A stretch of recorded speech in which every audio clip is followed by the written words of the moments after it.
welcome back. We are here yet again. We've got a few things happening. We're losing our cat early today because she's got to go get her new glasses.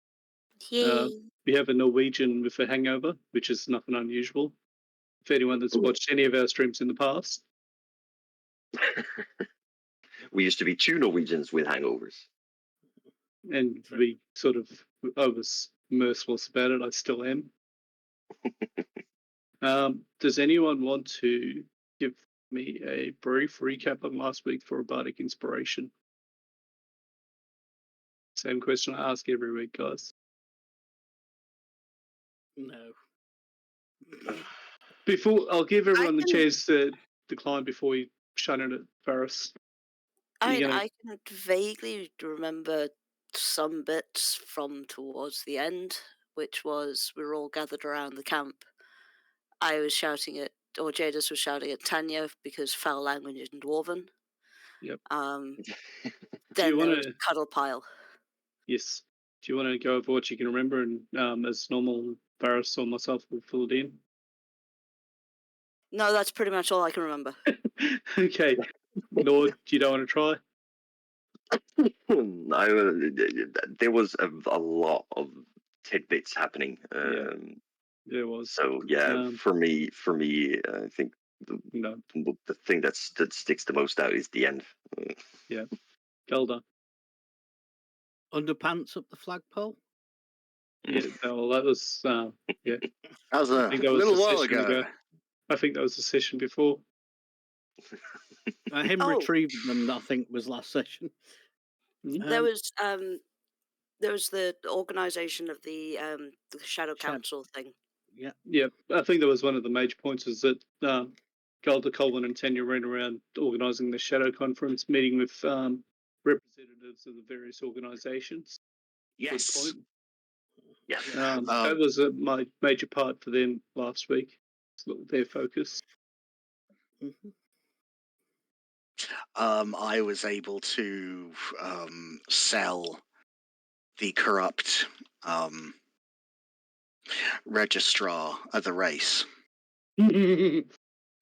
on allowing the Steel Defender us to go through. It's no longer a horse and pony race; it's a horse and robot race. Yes. Mm-hmm. It's all coming up Millhouse. Yep. Is there any other story point you guys can remember? A pretty major one. Let me reiterate the title of last week's session. What was it? Something in defenestration? What, the double of Varis jumping out of the window? Yep. And then turning into a puddle of goo. Dogs and defenestration is what the last session was called. Yep. Yes. Woof. Oh God, what happened with the other dogs that weren't the Steel Defender? It was just a Steel Defender, man. Oh. Sorry, dogs implies more than one dog. Yeah, I know. It's just the title that you guys gave me. Mm-hmm. And basically the other major point was Varis and a certain gardener encountered a clone of Varis who, seeing no way out, threw himself from a window high enough that he reached terminal velocity. Yeah. On investigation, body melted, leaving you with no leads, but many questions. Yeah, it's always nice when that happens because it means I don't feel so bad sometimes about the non sequiturs that I throw at my players in my games. Yeah, so basically, you've got more questions than answers at the moment. I believe that someone invited Tamond to the camp to go over some things. And I think, was it you there, Varis, that did that? All right. Yes, but that was at the end. Tanya and Colwyn went to see Jack about whether they would be allowed to enter the endurance thing or the grand melee, and Colwyn got a hat. Mm-hmm. Yes, I did. My My name's Sammy Smith. I am in no way related to Colwyn Mundus. Anyway, going on. Goldo won a drink competition because he was the only one who didn't vomit. Who didn't vomit when the beer was poisoned or was a bad batch. Or whatever, yeah. Very true. Tanya and Colwyn ended up talking the guy into letting them join the endurance race. Yeah. Very, very, very good part of roleplay on Colwyn's part. Oh yeah. Yeah.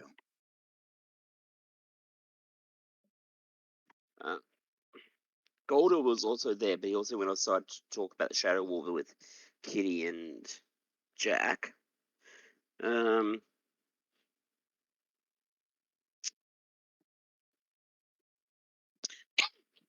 Varis went to go see Carrick, and he saw himself, and himself jumped out the window when he chased himself. Mm-hmm. And that was with Denzin there, and because of that, if anyone who looks like Varis approaches the keep, they're going to pretty much get arrested on spot. Varis does not go near the keep. Yeah, a couple of these have been suggested that have connections to Summit members to not go near it, to beef up security. And Golda has also left the keep to stay at the troops. Yeah, accommodation. because linked to accommodate, member of the Summit, Dwarven Lord, Clan Lord, being his cousin and all. Like I was just saying. And I think that's pretty much what happened. A lot of it. Tanya and Varis had a bit of a miscommunication and snark at each other, which was not resolved. And it was against Jadis' advice, but yes. Hammond ended up. Varys talked to Hammond about, oh yeah, well it's interesting because when Carrick almost got assassinated here, and Hammond said, "What?" Yes, that's why he went to the camp to find out about it. Yeah, that's why Hammond went to camp, because he wanted to find out about Carrick's assassination attempt. From there, I think Colwyn went to bed.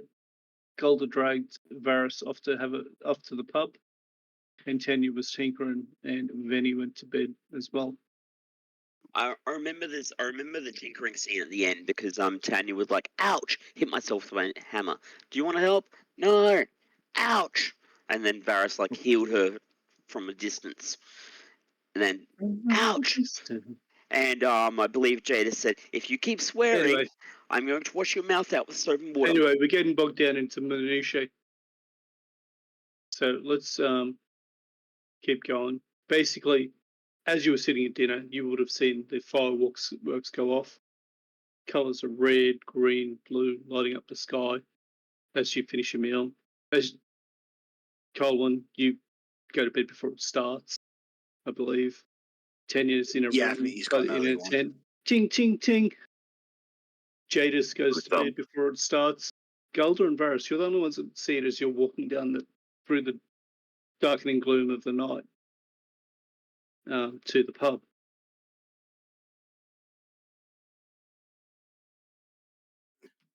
Aye, they're very pretty. But there's beer in front of me.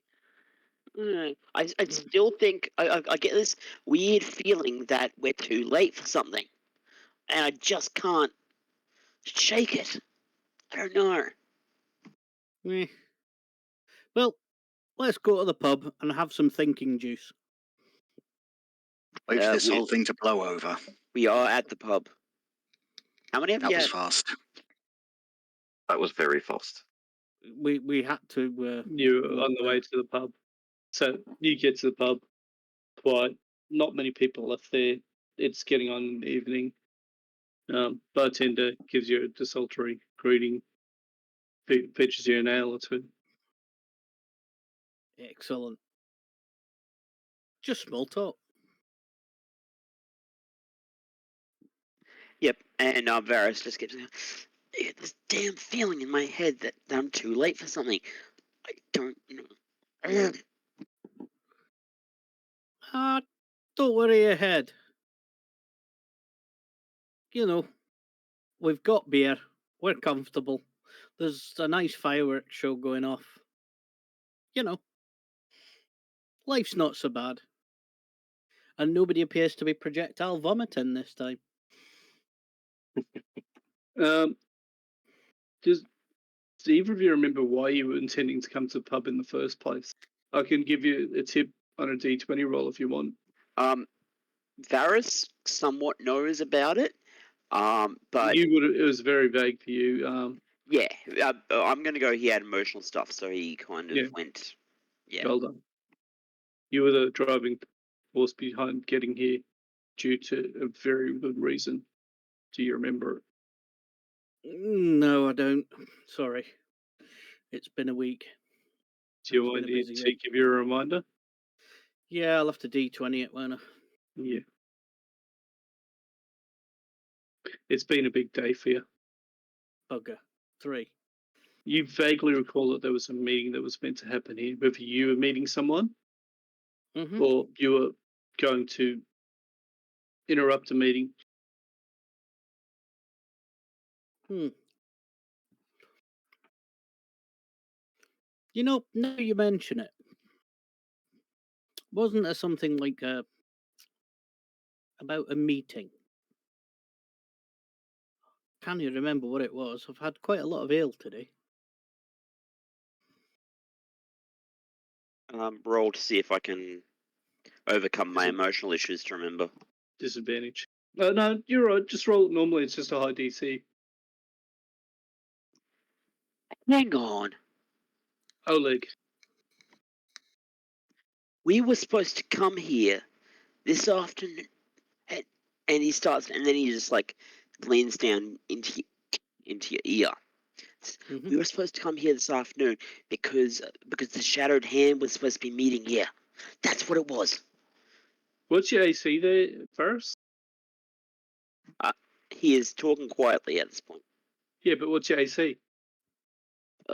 16.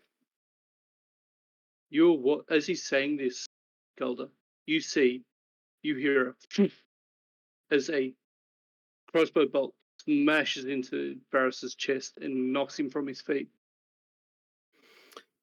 My great axe is out, and I'm trying to find who did it. Give me 1 second. I need to actually check the damage on a crossbow unless someone's got one. I don't have a crossbow. What crossbow is it? Here it is. Normal, 1d10. heavy. I've got a thing. Yeah. 1d10. Oh. Varys, you take 13 points of damage.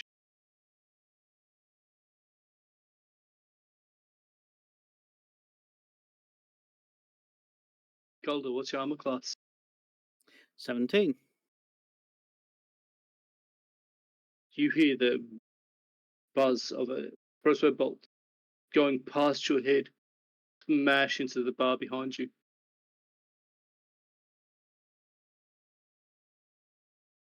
I sort of follow it back to where it is. Do I see them? Roll a perception for me.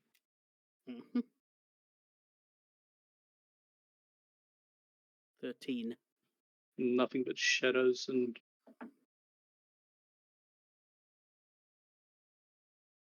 deeper shadow. There is nothing there. I'll just get up and walk towards it. You get up, you walk into the darkness. There's nothing there. From a different angle. Rage. Yep. Another crossbow bolt whizzes past you. Mm-hmm. I'm still going to have to try and look for it, Ash. Yep. Yeah. Oh, for fuck's sake. 14. You vaguely sense it came from further down the street, but when looking that direction, there is no sign of anyone down there.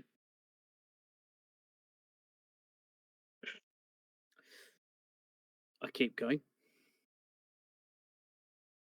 You move forward. Mm-hmm. Not much. I'm taking it fairly slowly. You see nothing. Perception check, actually. For crying out loud, my rolls are appalling. 12. You see nothing. Varis, as he moves out of the light down towards the street from the other direction, you see you crossbow bolt whizzes by your head from the other direction, slamming into the bar.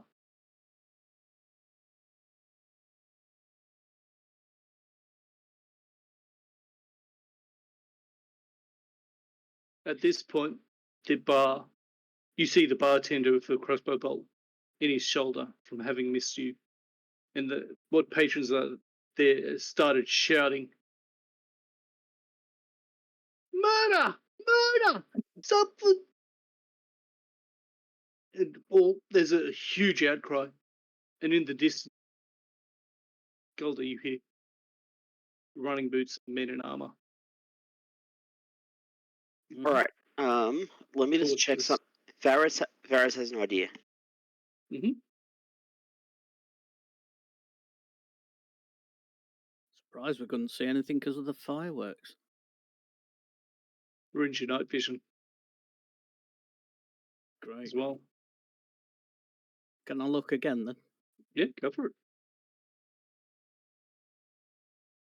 Oh, 13 again. Hell's up with these dice today? Deeper shadows. You swear you see one move, but when you get there, there's nothing. Mm-hmm. All right. On this round now, with your exploration, go on, Varis. Varis casts minor illusion Mhm. to make it look like blood is spurting out of the arrow, and he's going to try and look Out of his around. crossbow bolt wound. Yes. Well, I imagine there is. You took it straight to the chest with as much damage as it can do. Yeah. So he's going to do the illusion of blood, and he's going to like play dead. Okay. Play dead and try and see where it's coming from. Perception check. You know what? Deception first, then perception. 16 deception. Okay.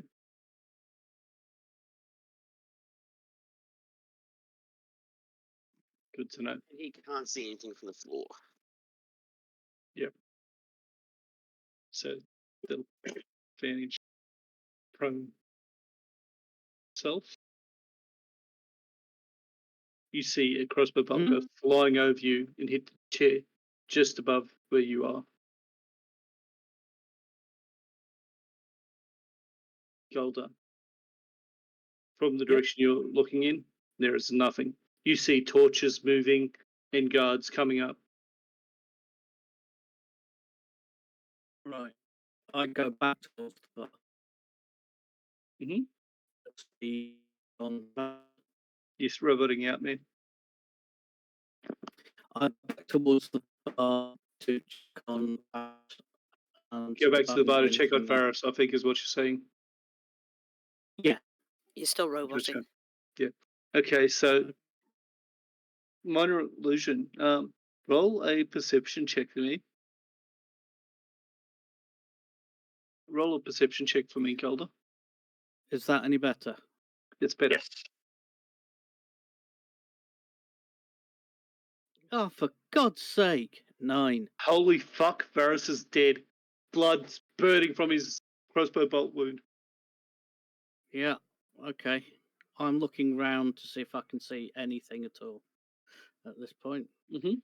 So, investigation to see if you can see anything, looking for tracks or whatever, which would be survival, I guess. Oh, I just did investigation. Investigation, yeah. You see that, from what you can see on the investigation, that the crossbow bolts came from multiple directions. The direction you were looking and the opposite direction.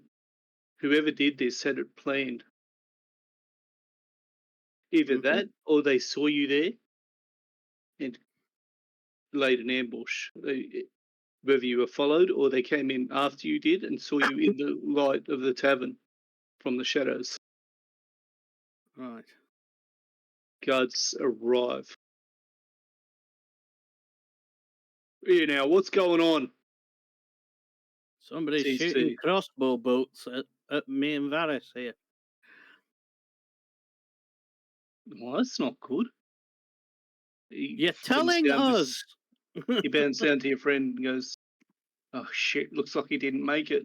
And then at this point, Varis slowly starts moving and says, "Don't worry." Oh, sorry, it's a zombie. Mhm. The guard actually panics and starts trying to drag his sword out.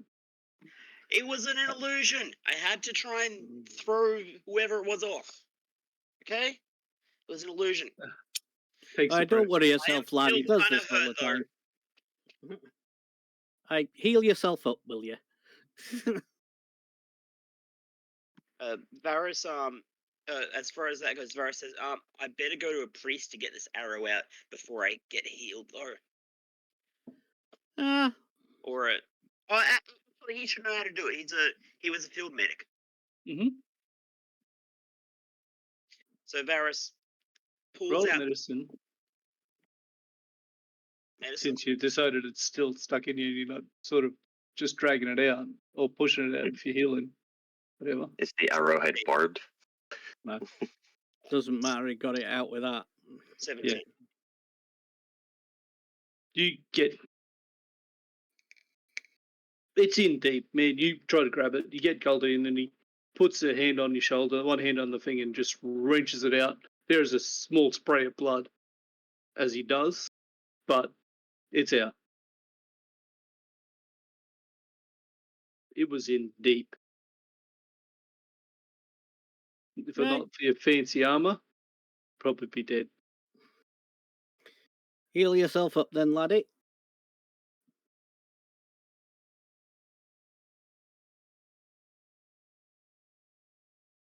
Guard, just looking around, looks at the number of crossbow bolts that have been fired there. Shit. It seems like he looks at you, looks at the bartender who's been hit. I'm assuming that was a stray shot? Or was it? The bartender? I'd see what you can do for him, will you, Varis? I'm no good with this medicine stuff. I've got a sneaking suspicion I might know who was behind this. Well, he did fire at you with a crossbow in Buddy River in Spain, didn't he? Yep. A man by the name of Oleg Darkfist, who was thrown out of our clan and now has a death order on him. And this isn't the first time he's tried to kill me either.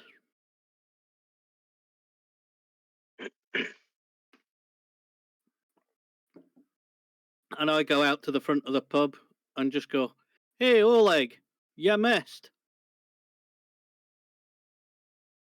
No answer. Ah, you always were a coward. Till The no one time answer. when baiting him might have actually been a good idea. Calder doesn't care. So, like, he's going to bait him as much as he can.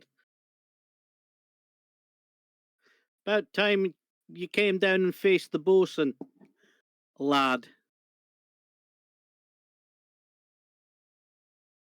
Oh, I know a good bait for him.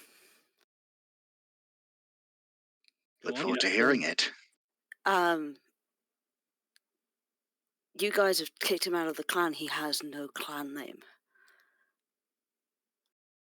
But he's still referring to himself by the clan name. Yeah. So do that. Call him Or like clanless. Hmm. Hmm. Anyway, He probably you, would actually, but I'll go he's under not going to that, get a response. So under that medicine check that you had there. Whereas I'll say that you patch a bartender up fairly well, easy enough, nice work. and the guardsman he looks at you and goes, "Do you want me to escort you back to where you'll stay in there?" We'll be all right. No, it's on your head. If they try that again, I've got a very nice axe here. Guardsman shrugs. We'll be fine, and I don't want you to put your men in harm's way. You know? Also, wrong push to talk button there, Tris. Whatever you were saying in the background, I couldn't hear you properly. Yeah, I'm not sure his mic's working or his headset is. He's on push to talk. He's pressing the wrong button. Right. If he doesn't, we'll just continue on. You start making your way back to camp. When you get back there, they're pretty much camp's quiet. There's a few of the dancing troupe in the bards there, moving around, preparing for bed. Yeah, There's a few guards wandering around. I'm gonna do a circuit of the camp just to see if there's anything. Righto. All right. Are you back now with us, connected? Trish? Yes. Okay.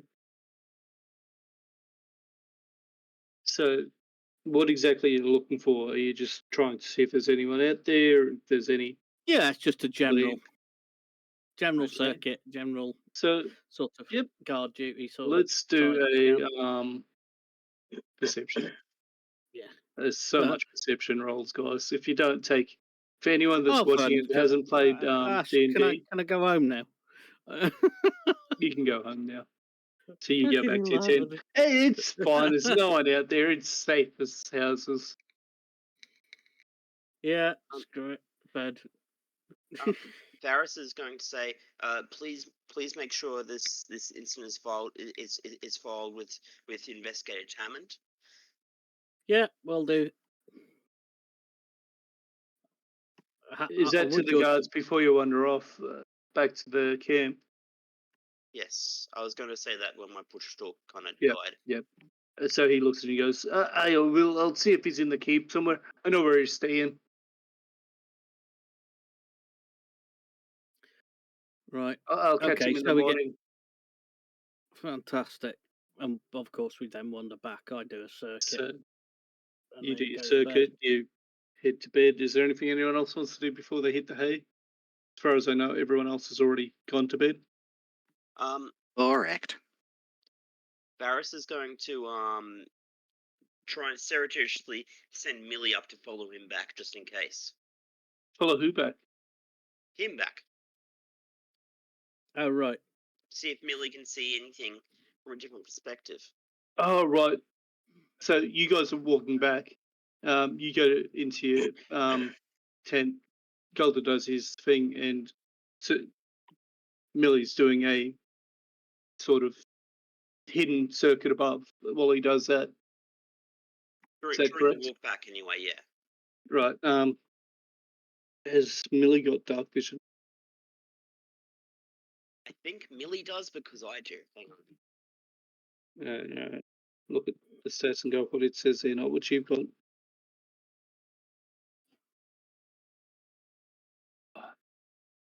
No, Millie would have to have it on her own. Yeah. You can't impart dark vision to someone.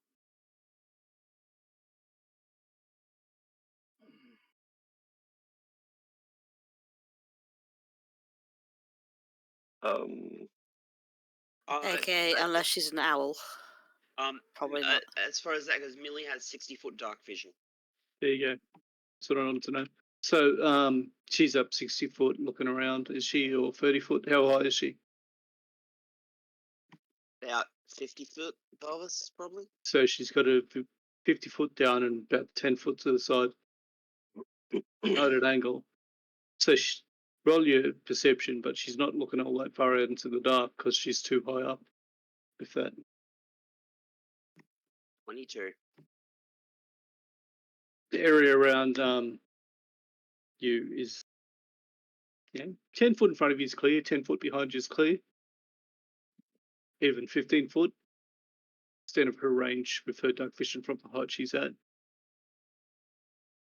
Same when you get to camp, that 30 foot radius around Galduhr as he does his circuit is nice and clear.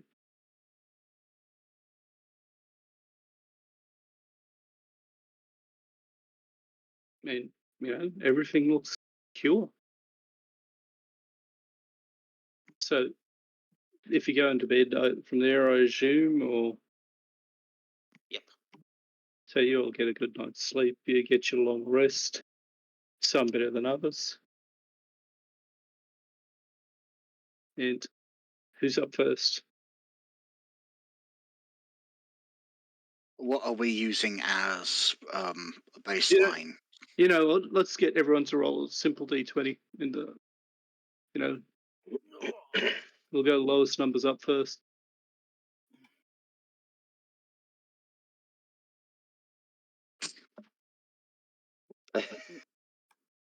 Cole one.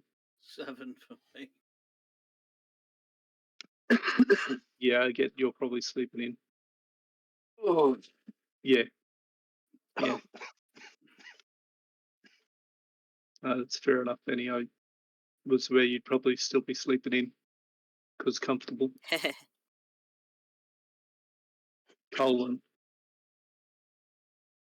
as you're sleeping, what's your subclass proficiency set to? Still the flute? 2 seconds. Where do I find that? Go Features to. and traits. Just a second. No, you're right. Yes, it is a flute.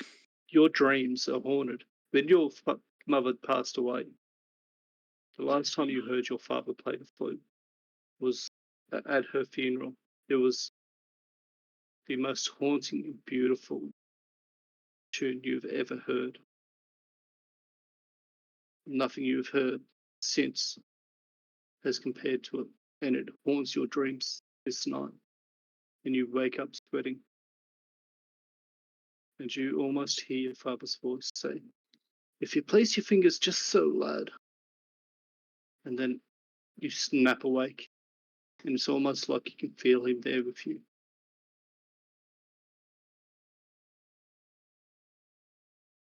Oh.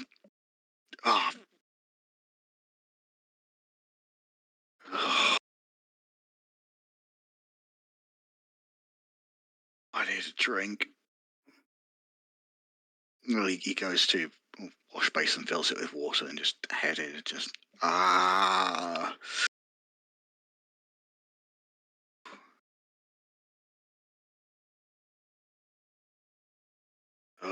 This place, these jobs. Camp is empty at this point. All is quiet. Except I'm never really alone because the Mistress of Shadows is never far away. With that roll, man, you are well and truly awake before anyone, even Galduhr.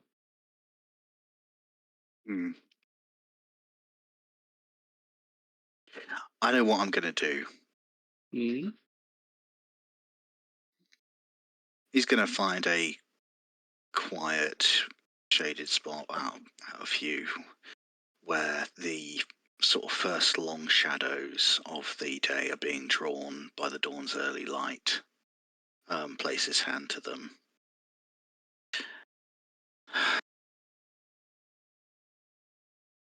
Mistress of Shadows, I call upon you. For what comes the next few days, I wish you to know that I will dedicate any victory in your honor. That those will know the power of the long shadow. So, but basically, him as a way to try and make himself feel better, is that he intends to honour her in some way if he wins, as a way of messing with people. Roll a straight D20 for me. Hey, you know what happens when you sort of put Yeah, I know. things into the God's hands. There's almost a quiet softness as for a moment you feel like that shadow has wrapped you in its embrace. In a And weird, you get twisted. this sense that you have been heard and acknowledged, but it is a very vague and distant feeling. Thank you for your prayer. It is important to us. If you require further clarification, please pray later at a more appropriate time.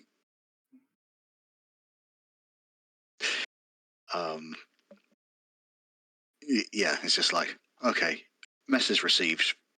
She and I will do with that as and when we will. But yeah, he feels a bit better having done that. And now it's the first job of the day, which is to get things frying and cooking. If there is meat to be cooked, I will cook it. If not, it's going to be eggs and grits and porridge. Well, the camp's fairly stocked, man. You can do whatever. I mean, you could go full baker mode if you wanted. Pancakes. Pancakes. Yep. I did my strawberry surprise. Now it's my secret's out. It's just like, oh, I can't half-ass this anymore. Yeah, unless people really want me to, or are really demanding of it. So yeah, he is going to get the fire going. Well, I say get the fire going. It probably just needs to be rekindled and what have you. You stir up the coals, you find some that are still there from the night logs that were, placed there to keep it burning. As he's going, he starts to whistle a tune, but then he kind of gets halfway through and just realizes it's turning into the I say funeral dirge. What's the correct term for music that's played at a funeral? Because I feel that dirge is. I'd say the best way to phrase it would have been your father's memorial for your mother. Memorial tune. Yeah. And he just goes, oh, for fuck's sake. And for the first time in a long time, he is making angry pancakes. Angry pancakes. Yeah, as in the pancakes and stuff that people are going to be getting are so ridiculously fluffy that you feel that they could just fall off things. Sometimes with the Scotch pancakes, you get them and you're just like, that is factory made and so stuff. And then the other ones that you just go, oh wow, that is practically falling apart in my mouth. So when it kind of comes down to say, Cole, when you finished making, no, I'm not finished making pancakes. Fuck off. As you you get the first batch on, and slowly, at the smell of your cooking, some of the dancers and bards come out. Daisy comes over to you, rests a hand on your shoulder, asks you if there's anything she can do to help. Maple syrup. Condiments. We still have some honey left, probably. I'd briefly like to interject. It is Requiem or Lament. There you Thank go, you. Requiem. Yeah. That Requiem I was looking for. Yeah, I was drawing a blank as well, man. Don't worry. So, to answer, Sorry, go on. To answer, yes, we do have a jar. We do have 6 pounds worth of honey in the bag of holding.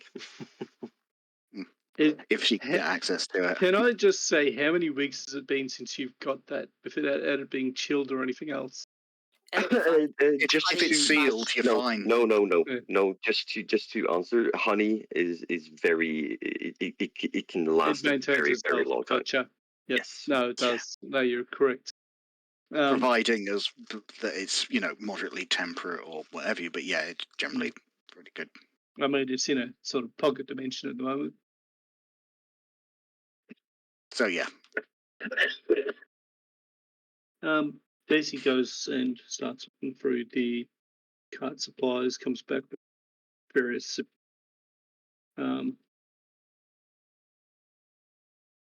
jars, honey, syrups. that's good. Stick them on the table.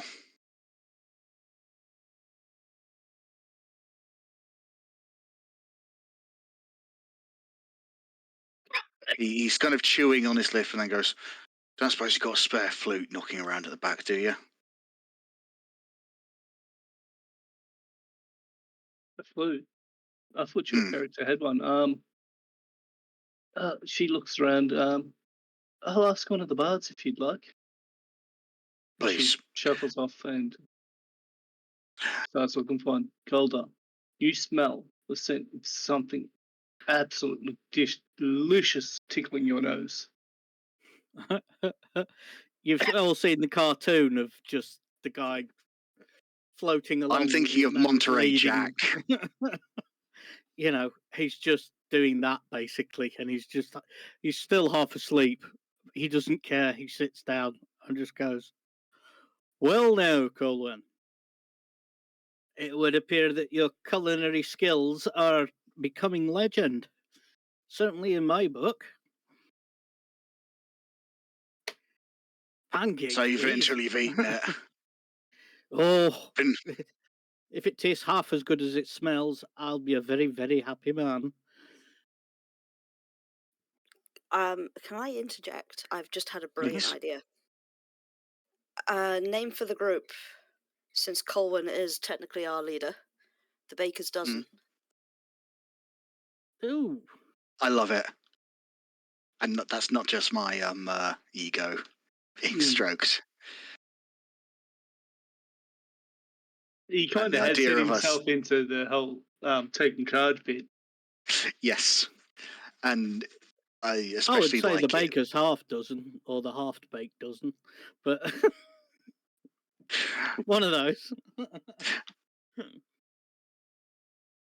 But I think Baker's Dozen is nice and Yeah.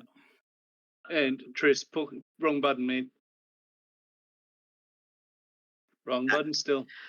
No, I had the mic up. I'm sure we can naturally progress this during breakfast. Yeah.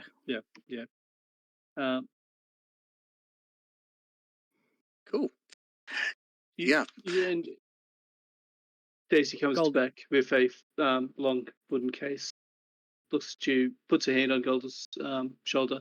Would you like to get some coffee carve going there, Master Darkfist, for the camp? All right, can do. While the pancakes are cooking, I'll get the carvey on. Right. And She hands this long wooden case to you, Golda. This one of the bards had a spare flute. Colwyn. Sorry, hands it to Colwyn. Did I say Golda? Hands it to Colwyn. Yeah, did. Yeah. But Yep. Thanks. He finishes putting everything on, wipes around the room, gives it a test of making sure that it sounds right, and then just closes his eyes. And as people are sitting down to eat, performance roll. Performance roll.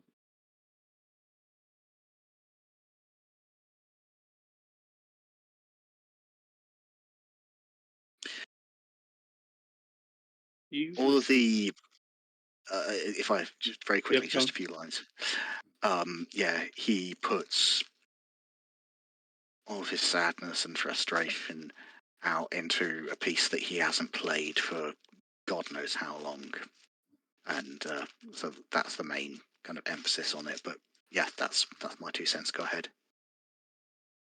Varis, as you're lying in bed on the edge of awakeness and awareness, you hear a soft, haunting melody drifting on the wind, carrying with it a sense of loss, pain, frustration, but also carried by that breeze, scent of pancakes, carve. So, tinged with sadness, you'll find yourself extremely hungry. And it's a mellow situation, you know. Would it been a bright, cheery morning, this tune lingers and floats around the camp. And it's a solemn affair, breakfast.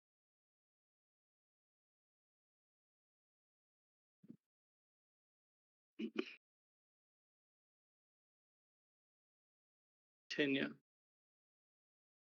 Again, I same had that thing. Harvey. Solemn, sad tune. Smell of the pancakes, carve, and the soft sound of voices as more and more of the camp wakes up. She kind of exits her tent solemnly and moves towards the camp, following the smells of pancakes and cave. As she approaches, she doesn't say anything, just listens to the tune, wrapping her hand up in some bandages, some blue thumb. Bruise Calmly and quietly just sits down and fills herself up with a cup of coffee and just listens. Just as a note on that, if anyone hasn't had a long rest or marked it, now's the time to do it. Mm-hmm.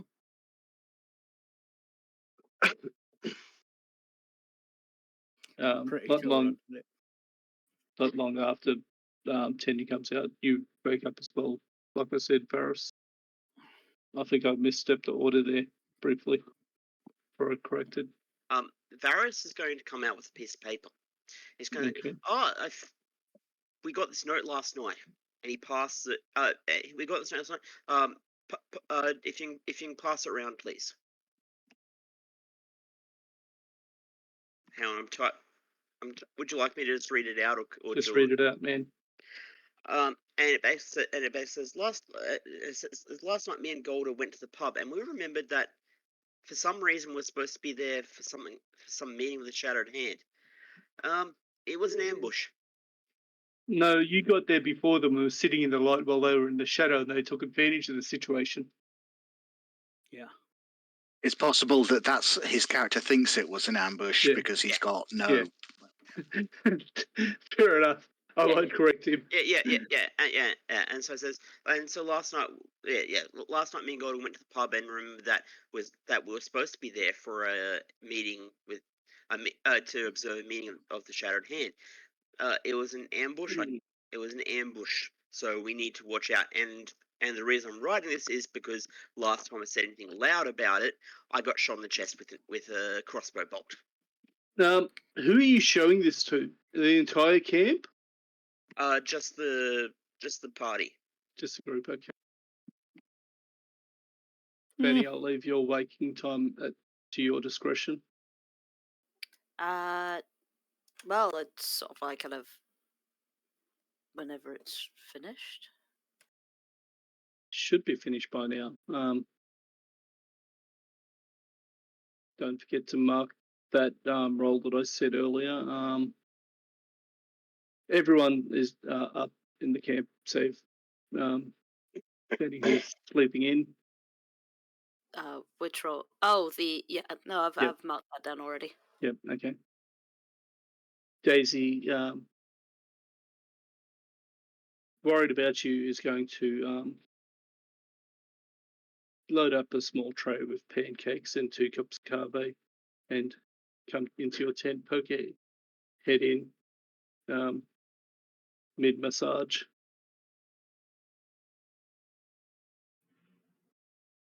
James is just purring away at this. She kind of pauses at the scene in front of her and quietly leaves the tray at the door. So her and Tamond have a nice sort of like kind of not quite breakfast in bed, but a quiet breakfast. Mm. And as you're doing this, that are you still playing at this point there, Colin, or no? The piece itself is no more than 3 or 4 minutes, Yeah. So so he's going to finish that and just take Yeah. a breath and so he finishes that and just kind of sits down, so lost in thoughts. basically that's the situation where everyone is and what's going on. So I will leave it for you guys to do whatever role play and whatnot that you want to develop into there. Because Galduhr turns to Varis and says, "I'm not so sure it was an ambush. It seemed a bit more opportunistic to me, like they spotted us going in, and then it took them a bit of time because we were sat there having a pint or two before they did anything. If it was an ambush, they didn't need to wait. You know, they could have just hit us on the way in. It smacked us a bit more opportunistic, like they spotted us, they got into position, then they attacked us. And right enough, we were surprised, but I'm not going to say. I don't think it was the Shadow Hand themselves. I think it was Oleg's team. At this point, Varys tries to punch him, or at least tries to gag him. as you're saying this, Daisy looks at you horrified. You were attacked. Aye, no big deal. Well, And it was for Varys is like Varys is like saying, he's like saying, gesturing like to Oi, we cannot speak about this loudly, out loud. The entire camp is looking at you both horrified at this point. And it's at this point that Daisy and a few of the others notice the gaping hole in the center of Varys's armor from that crossbow bolt where it's pierced. Oh, aye, we really must get that fixed at some point. I forgot about that. Indeed. And what is required to be fixed? Oh, Varys's armor. Oleg and his crew decided to take a pot shot at us at the pub last night. Managed to clock Varys one a little bit, but the truth is, Did we you don't get them? quite know who it was. They got away. Quiet voice interrupts. Sorry, what happened? Morning, damn it! And then he looks at him and Jadis like, okay, cool. Right. So last night we went up to the pub, and neither of us could remember. To be quite honest, we were a bit thirsty. We couldn't remember why we were going there, but beer's beer.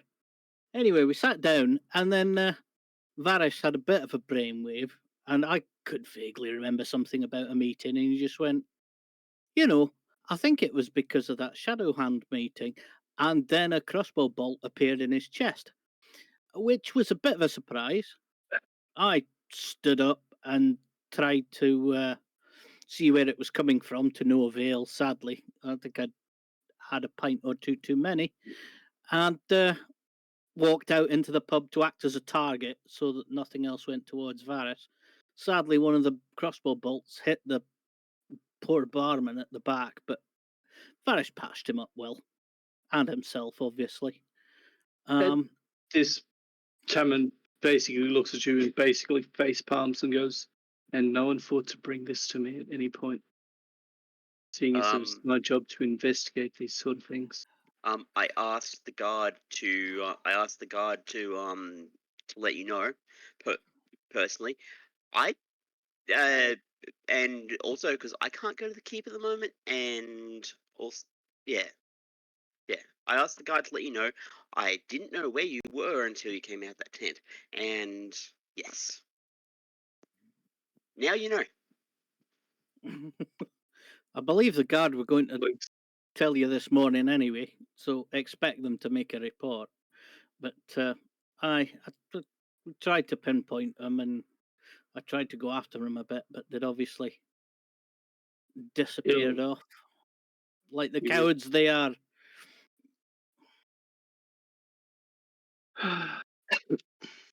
Don't mistake tactics for cowardice. I'm not. I'm just trying to draw them out, just in case anybody's listening. As long as you are prepared for the possibility. Right? Always. So, you have had ambush with sneaky shadow people and decided to speak it out loud in my camp with my innocents who are now in earshot and possible targets. Hence why I Thank passed you. around the note. I wasn't speaking to you. She's like staring at Golda. Oh, you wanted me to leave, lassie? Is that it? I'm You trying have to draw just- them out. Yes, but draw them out to yourself, not to my dancers, not my innocent. We have underage dancers here. Why do you think I am so strict? Youngest here is 12. It's a rough world. And Golda just gets Get up and out. leaves. He just leaves. Does anyone have a nail file? She looks at Varis. Don't you start. She's going to turn to Tamond. Would you mind setting guard for my Oh. dancers, please? I will talk to the knights and have a patrol on duty. Thank you.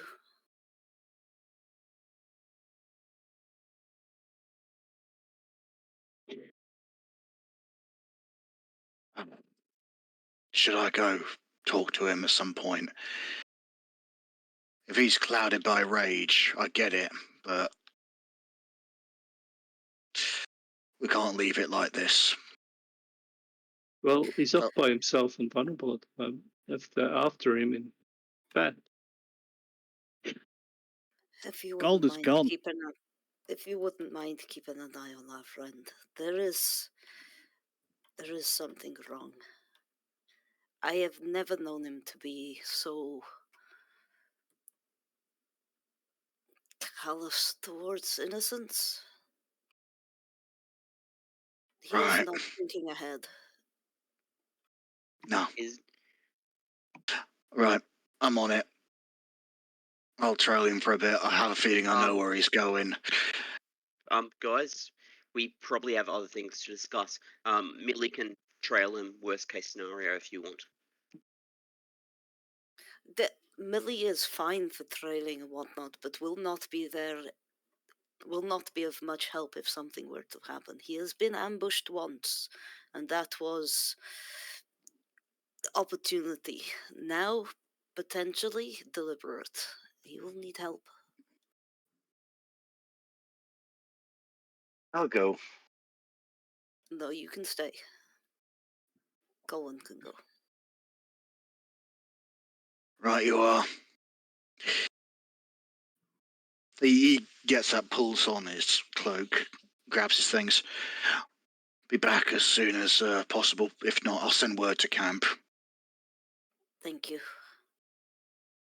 At this point, Millie. At this point, he gestures to Millie, and Millie lands on your shoulder. Colin.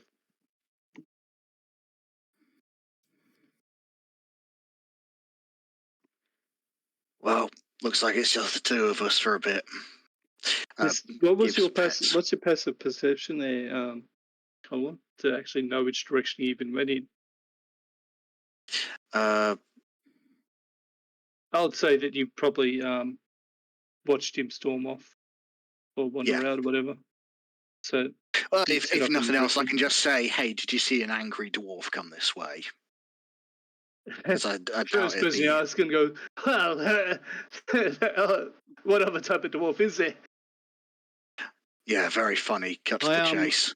marking off a rage at the moment. Yep. Which does obviously last for a minute, but Yeah. basically he is mad as no. hell. You can't but miss him because there is a crackling field of fucking lightning around him at this point in time, because that's his aura. So he's not choosing to hit anybody with that aura. You can see it, though. Literally giving fuck off vibes. Yeah. Before, People are getting out of Galduhr. his way. Galduhr, are you moving at normal speed or are you moving full speed? As in double movement? Because pissed off. Oh, pissed off. He's probably going to go to the keep and talk to his clan chief. As you get to the gates, guards go, sorry, sir, we've been asked to keep an eye out for you. We'll go send him word to your cousin if you want. Aye, if you would. You Just long tell him I minutes. could do with a word with him at some point and to send me a place where we can meet. Right.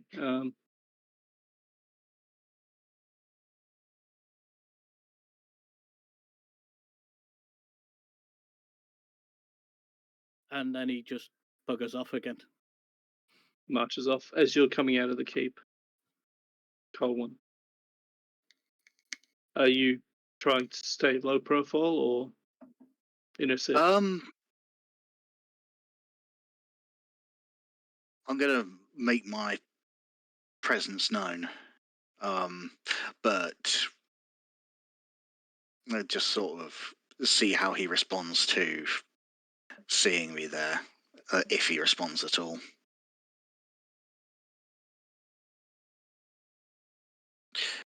Yeah, just sort of standing there with Depends whether I see you or not. Hang on. he's making himself known. He's sort of standing out in the middle I of the rolled a way. 13. Yeah, he's not trying to stay hidden, man. He's basically standing in your line of vision on purpose. Right. I just go, right, bugger off for now. Talk to you later. And then wanders off in the other direction.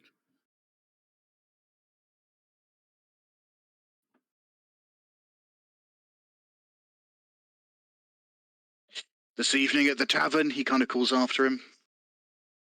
Probably. Thank you. It's Off like, he yeah. goes. Someone tells you that, yeah, I'm not talking to you now. I'm not doing anything. Then you respect that.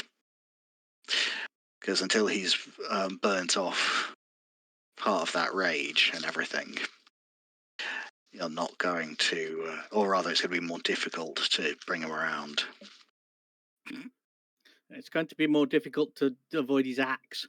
To be absolutely honest with you, the way he's feeling at the minute. Well, that as well. So you're marching off by yourself, Galduhr? Yeah, axe in hand. Right, so And I'll leave you for the two wanderings for a little bit. What's everybody else doing? Might I suggest you stick to Vanny at the moment, because Vanny's got to go early. Oh, that's a point, yeah, Mr. GM. Just as a point, because we can all do stuff after, if need be. Yep. Vanny, on that note, what's your plans for the day?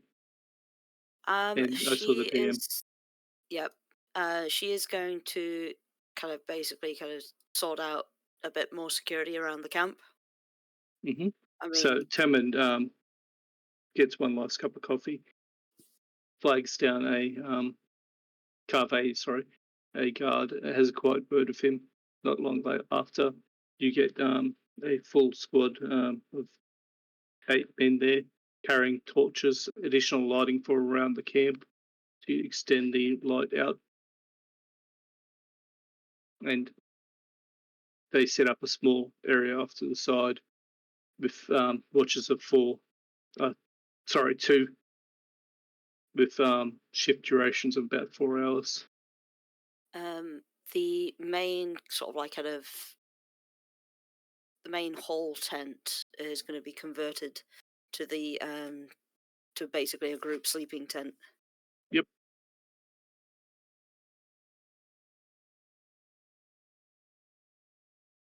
batten down the hatches.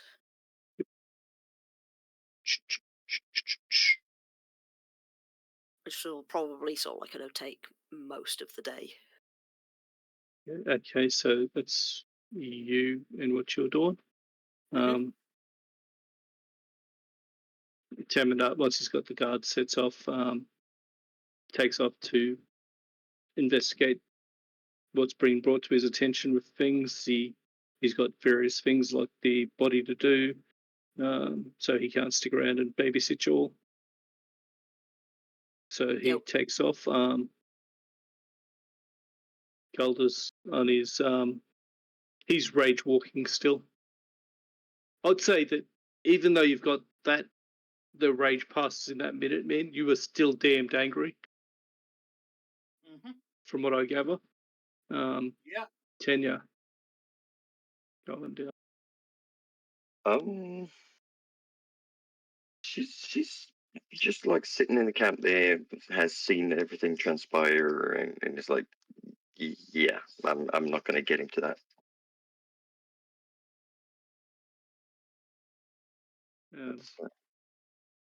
Did you want to do any tinkering?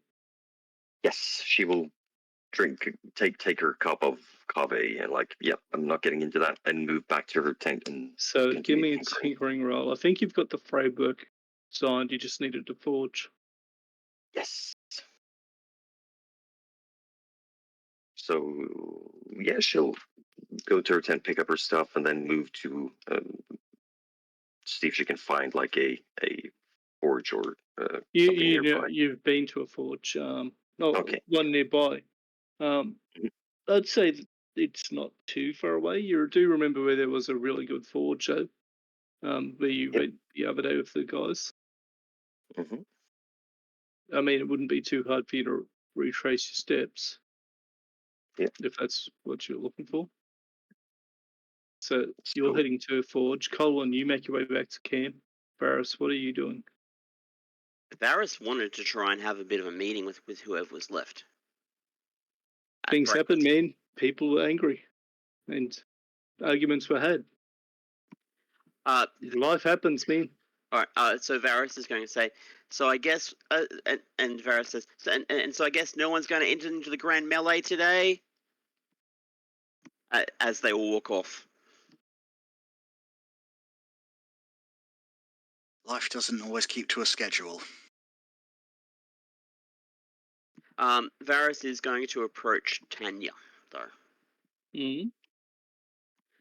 Tanya, I know you're good at tinkering with weapons and stuff. Do you reckon? How are you? You're not an armorer, though, are you? No, not really. You watch as Tanya's gathering up several bits of things she's been gathering over the last part of time to for a project she's working on, and seems to be going out somewhere.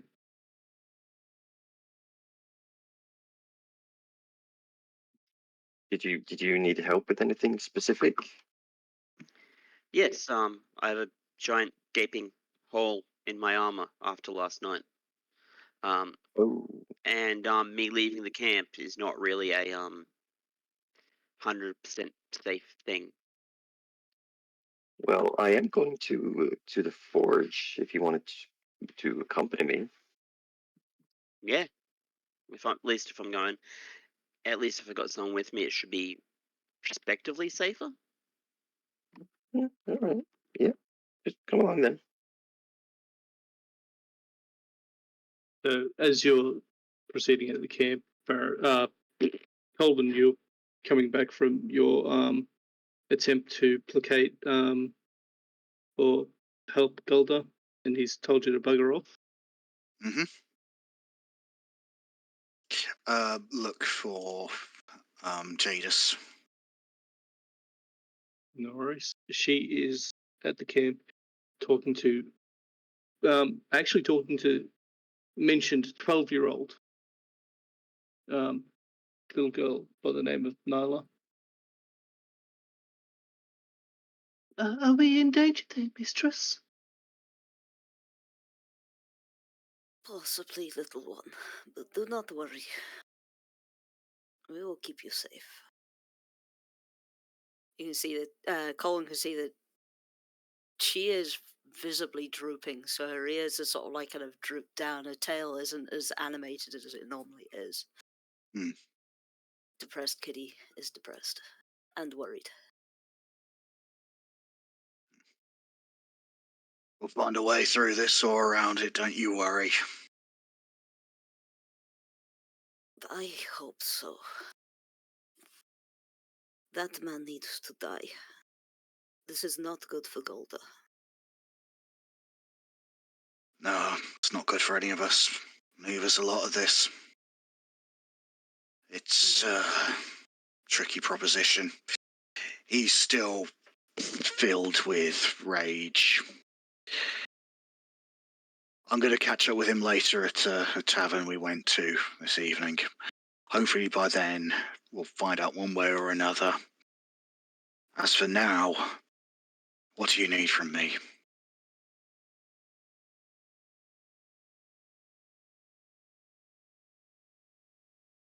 Carry on as normal, as planned, as you were doing. Okie dokie. We cannot let this disrupt too much. Oh. But when you see Galduhr, give him this for me. And it's just it's a small flask of tabaxi wine. He stows it in his pack. You got it. There's not as strong alcohol content as probably what is useful, but flavor of mountain air and summer berries. I'm sure he'd be able to enjoy it. Right. I've got a I'm gonna be where our tinker is. I've got to go over some maps with her, seeing if I need to put anything in place for the ride. As I said, you literally passed Tanya and Varis on their way out as you came into the camp. I know, I'm letting Jadis know Mm. what I'm going to be doing.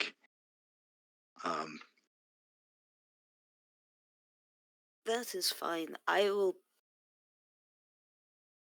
Hey. stay in camp. I don't feel comfortable leaving little ones without at least one of us here. No.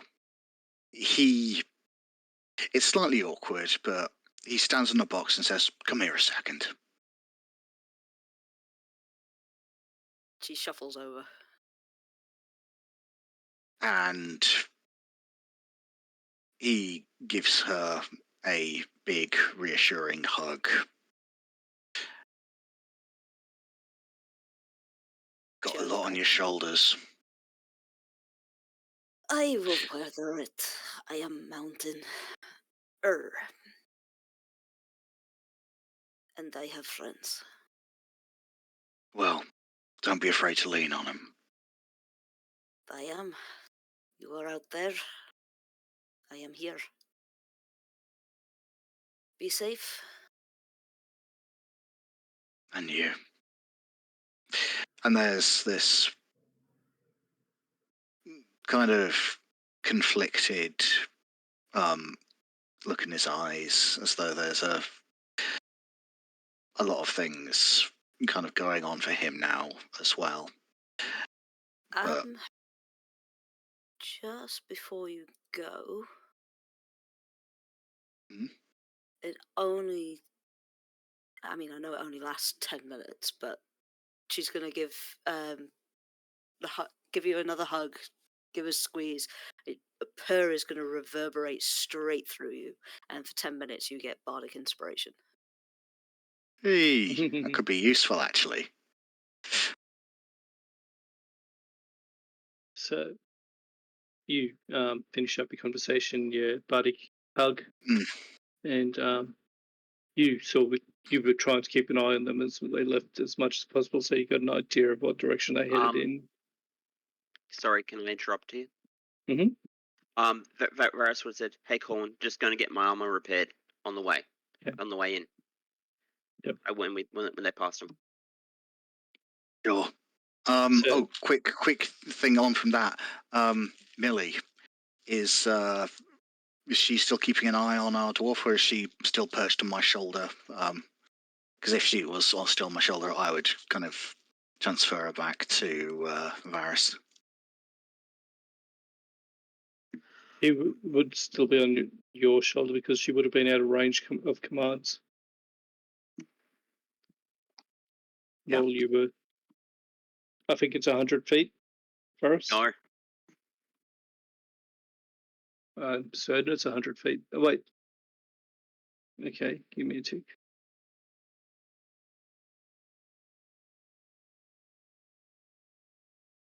So yeah, you've got your familiar back.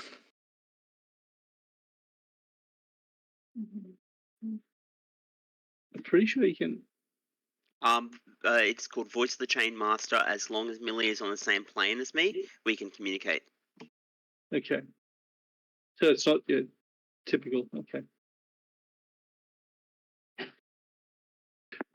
No, your choice as to whether she was with Colin or followed Galduhr. Or what happened. Well, she was told to go with Colwyn. So Colin would have handed her back to her. So Colin would have said, "Here, Millie, you go back to Varis now," etc. Okay.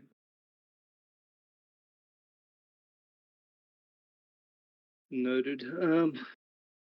So, Galduhr, storming through the tents, a tall dwarf catches up to you at a run. Oh, there you are!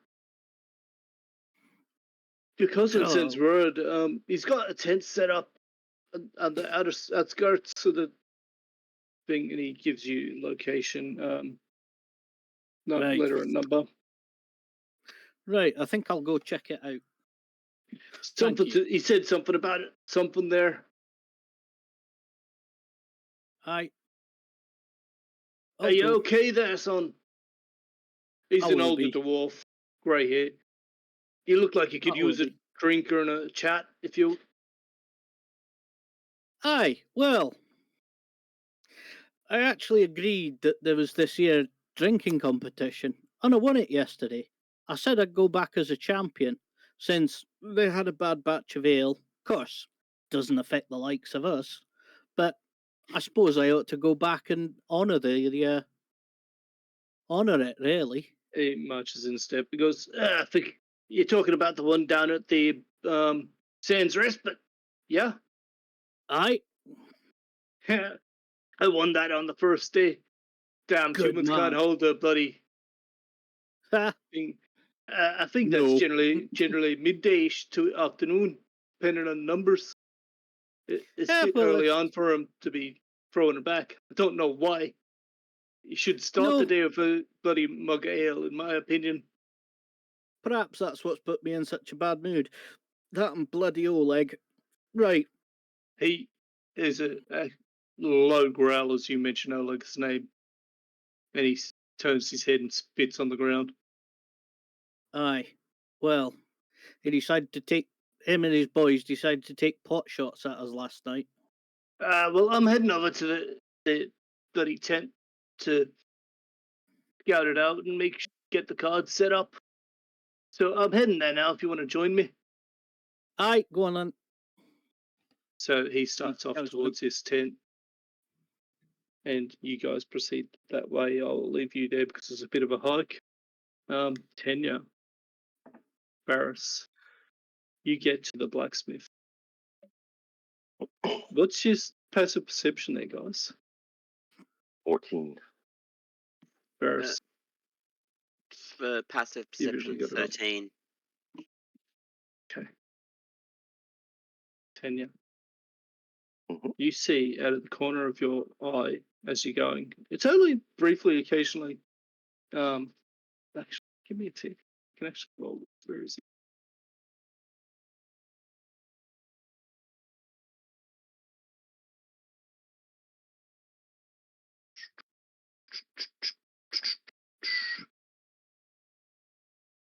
And you can probably see that stealth roll there. Because screw you all.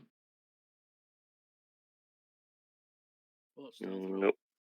Nope, okay. Didn't actually come up.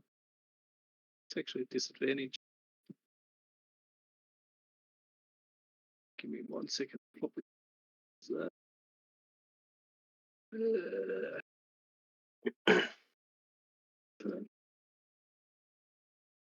Confirm, goddammit. There he is. You don't need to see it. You see a tall sort of man in a dark cloak. He seems to be wanting to sneak around, but he is freaking standing at it like a sore thumb. And he seems to be following you. He seems to be following. Like You and from Varis. behind us or off to the side? Both off to the side. Okay. Obvious as hell. You look at him, he turns and starts examining shop and whatnot. And, he could not be more obvious. I quietly tell my steel defender in Dwarvish to rush up straight towards this individual. Yep. At this point, Millie goes in the sky directly above as well. Mm-hmm. What's his perception? +6. Fucking sees it coming a mile away.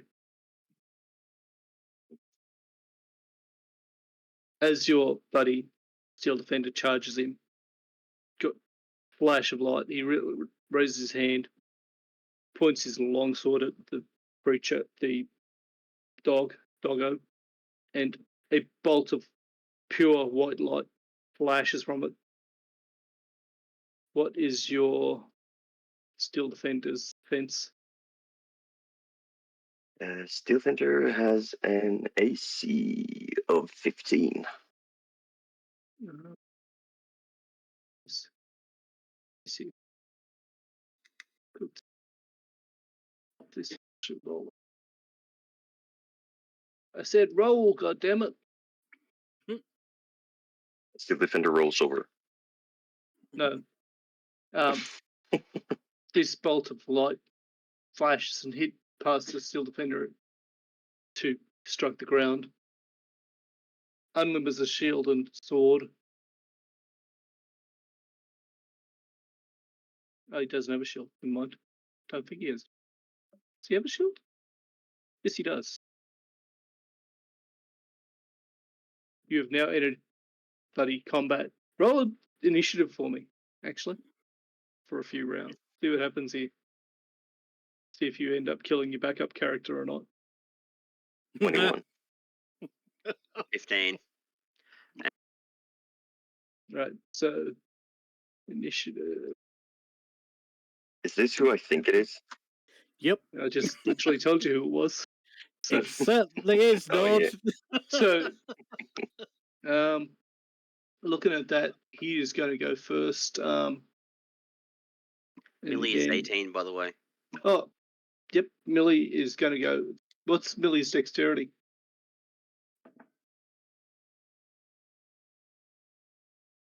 15.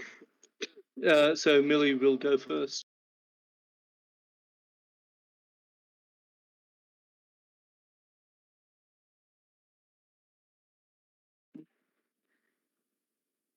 I can't speak through Millie before my turn, can I? Nope. Because you've got to use your turn to relay it as I'd say a bonus action. And then she transmits it to at the start of hers. Millie is going to go around the back, is going to move in the air around to the back to flank Malcolm. Mm-hmm. and then hold her attack. Okay. What are you holding specifically? A sting, barb thingy, whatnot. So, does she have to be in melee range for that, or what? I don't have her stats in front of me, man. Bear in mind. Melee weapon attack. So she's got to be 5 foot. Yeah, although she's going to like keep a little bit out of range, so she can rush in and do it. Can't move on a held action, man. Okay. And what's the trigger? What's she holding for? I was going. I was going to say she's going to 5 foot reach. She's going to attack him if he's going to she's going to attack because if this guy attacks either any of us, he gets attacked back. So she swoops down behind him, tail poised to strike if he makes an attack action on any of the party. Yep. It's you two herself, the steel defender. Yes. Noted. I'd say the steel defender is about 20 foot away. Varis, Tenya, 30 foot. Billy's not making any sort of stealth there. He is going to turn and swipe at her with his longsword.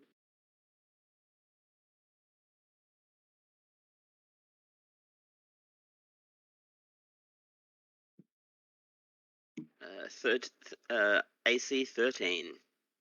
It's an 11. Make your response your held action of her attack. +4 to hit. That is a nat 20.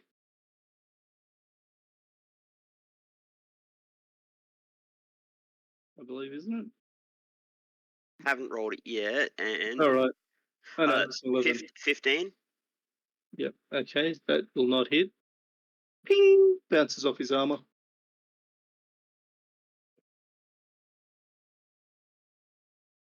Right, that will bring us to. Give me a tick. Tenya, you've got an initiative of 21. Mm-hmm. Fuck, I missed that.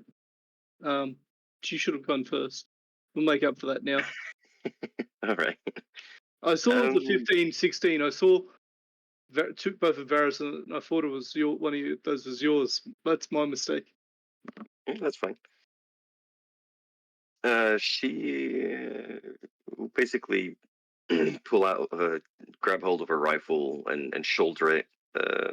Not directly taking aim, but like holding it at a slight angle, like showing that she's ready. And she will just call out, "Hey, who you? What do you want?" Justice. To make you answer for your crimes. What would he want? Let's have you have a conversation with yourself. Ooh, I was not prepared for this. No, you were not. Welcome to Phil's world. Welcome to my world. Well, let me think for a moment. You knew this is a possibility eventually, man. Yes.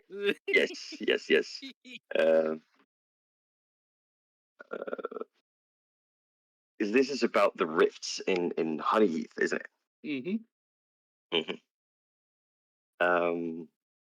So basically, he's angry. He's been chasing this group for a while now. He's frustrated. He's tired of cleaning up after others. Mm-hmm. I was not prepared for this at all. Nope. So yeah, he's not a very aggressive person. He's calming down. He's talking about it, and he's like, I've been running around trying to hunt you guys down. You've been You have no idea what sort of mess I've tried to clean up after you guys in Honeyheath. He literally just told you, the two of you, that he's hunting you. What's your reaction? Especially after they've already been. One of them has already been ambushed. Well, he specified the reason he's been hunting them, though. Varis, he gets to, I've been hunting you down. What is your reaction as he says that? In all honesty, if he's been hunting me down, I'm going to fire on the first chance. But if he continues speaking, I may Let's see a D20 there to see your reaction there. Odds you blast him. Evens you don't. If you odds you straight up. Evens you were slow on the mark and he gets the rest of it out. We'll let the dice decide on this one. Oh no. It's a thrill. Would you like to roll an attack for me there, Varis? Would Nord like to roll a new character? I have several For the backups. new ones even coming. Yeah, I was going to say, it doesn't surprise me that Nord has about 8 backups. It wouldn't Well, surprise me you at all. guys have just, some of your party, especially Varis, have been ambushed in the middle of the night. That is not going to hit. He's got an AC 18. Yeah, He just puts it aside with his shield. this is just like a reaction, a reaction wild advance shot. my turn. Yeah. We've got fallen out of combat, man, and we I've got initiative on hold. All right. Just and I'm just wondering. turning into RP. That was a possible return of combat. Malcolm doesn't even bat an eyelid. I'm assuming tenure and just keeps talking. Mm-hmm. What do you mean hunting us down? What are you talking about? It's been a while since we were in Honeyheath.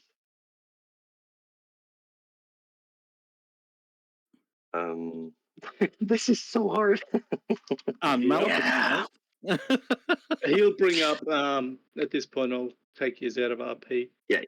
To spare Nord, because I'm not that Racking that brain. Sort of delicate condition. We haven't even finished up like.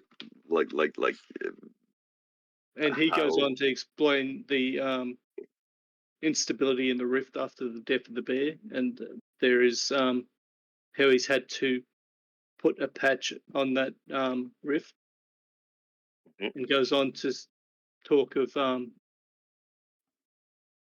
Eldenovan Bay and that he had a fallback, something that would basically the opposite of a Jaws of Life for planar rifts. So he never used it because he wasn't sure of the fallout it would cause. Yeah, a quick question though on Malcolm's behalf. Would he at this point know that Earl Denovan Bay is? Nope, no idea he's wandering around. That he's back? No, okay. Nope. It's part of the law of his organization that this thing exists. He's not entirely sure where it's located though.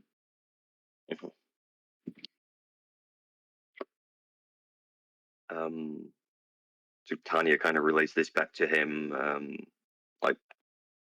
so you're guarding these rifts, but and you do know that he's back, right?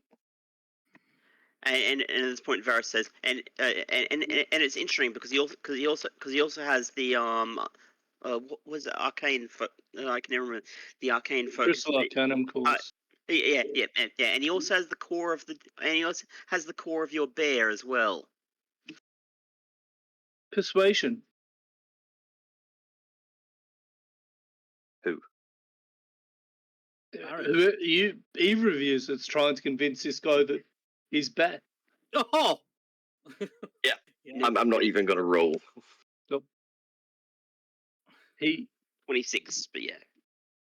At this, this gentleman in this heavy armor, the shield, sword, which he hasn't actually put away yet, just kind of is wide-eyed and staring. But people don't live that long. Well, Yeah, humans don't live that long. That's Neither kind do of what bears. I've been thinking as well.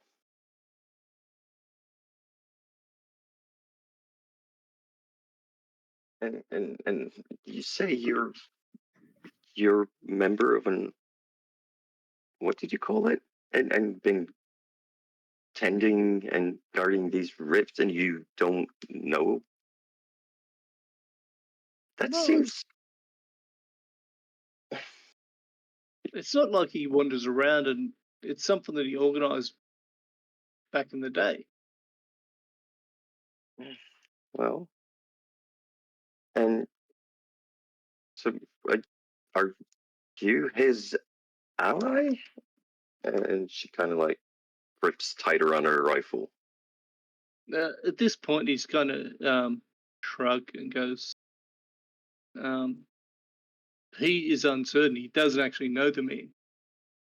It's more of a legacy of his actions to control his roots. Yeah, he only knows the legacy of who Earl Bay used to be, and he's guarding that legacy. He has no idea what he's become or who he is now. Can Varis get a word in too? Mhm. Varis is going to say, "I think we got off on the wrong foot here. Can we talk? Can we talk without threatening each other?" He's going to look at you for a long time and put his sword away.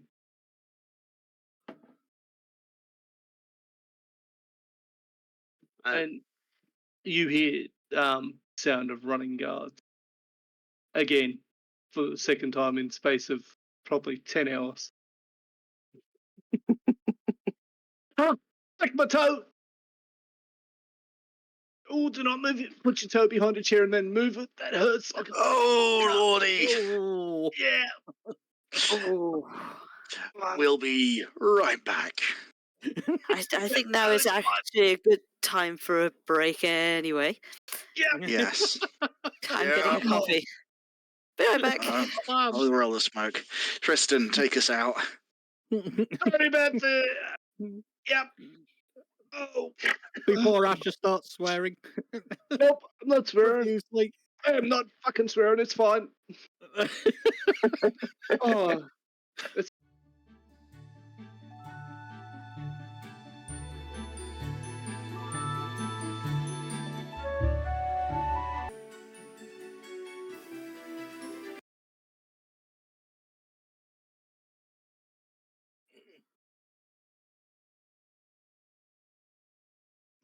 Roll straight back into it in silence. Well, I'd say, and we're back, but you guys start talking. But yes, and we're back. Welcome back. Welcome back, everyone. I have stopped screaming and swearing. I swear the entire crew in voice chat's ears are bleeding from some of the words I said. Just horrible. No, I'm tame. Well, housebroken. Varis, Tenya, Malcolm. Yes, and yes. Yes, just a single yes.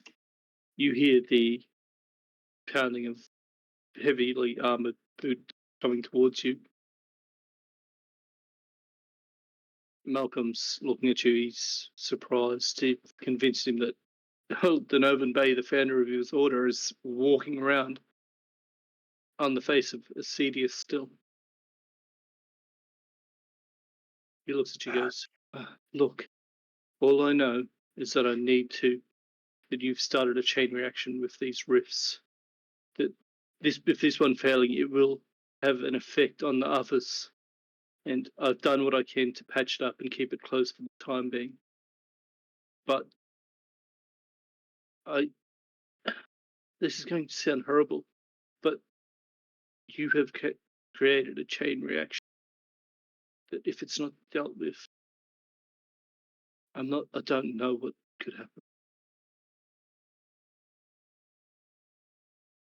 All I know is that if they tear, the elemental planes, and not even the elemental planes, heaven, hell, could spill over into this world. Free access to any of those realms as denizens. Do you want this world to become a battleground for demons and angels? Of course not. Then She, what are you she going to at do this to set point things lowers. right? She at this point has lowered her rifle and is not showing any sign of hostility anymore. All right. Varis is going to do an intelligence check here. Mm-hmm.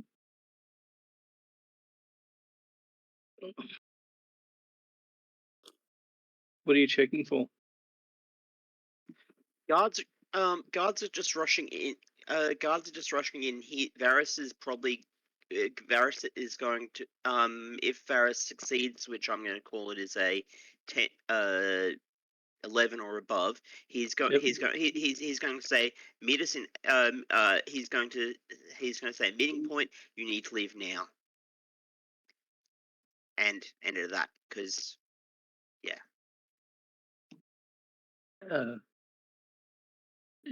So what did you roll? A 7. He can continue talking. Okay. The guards come pounding up as you, two of you are talking. He looks at them, gives them a nod. Would you like to describe him for us, Lord? And what the guards say? Tanya or not? He is donned in heavy armor, chainmail, with a kind of dark brown, long. What do you call it? He's well presented, though. Yes, along. What do you call those coats? Those Trench coat. trench coat. Yes, thank you. With it's on the back side. It's kind of like from the knees down. It's kind of like has a split. And he has a tricone hat. Very, very. If you've seen the movie, the older, like the early 2000 movies, the Brothers Grimm kind of. Yeah, eerie I've look. got an image. So he's very well presented. He doesn't look disreputable or anything. He, as the guards approach, he takes his hat off, bows slightly to them. What's going on here now? Nothing. It's all fine. We heard that there was a scuffle going on here. Yeah. Well, my friend here, and she points over to Varis. He was trying some target practice and failed as usual. Nothing goes. I apologize. There was a misunderstanding. I thought I have. Can you present a license? Oh, you're a bounty hunter, are you? Yeah, I took on a mission and I thought I had a mistaken identity here, so I tried to tease these individuals. Though it was explained to me, and I discovered my error. I apologize. And he goes on to explain that he has full license to hunt. And looking at it, at a glance, Varis, Tanya, the license looks legitimate, though you wouldn't know what it's meant to look like. And they look at it, and they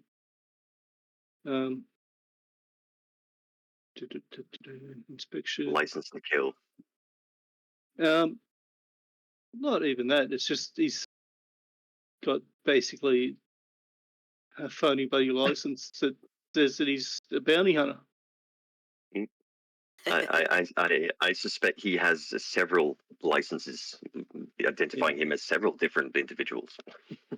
And you don't need to. They look at it. They look at it and they don't see anything wrong with it. Oh, just make sure you know who you're after before you sort of start anything. And they mutter and bloody complain and make their way away.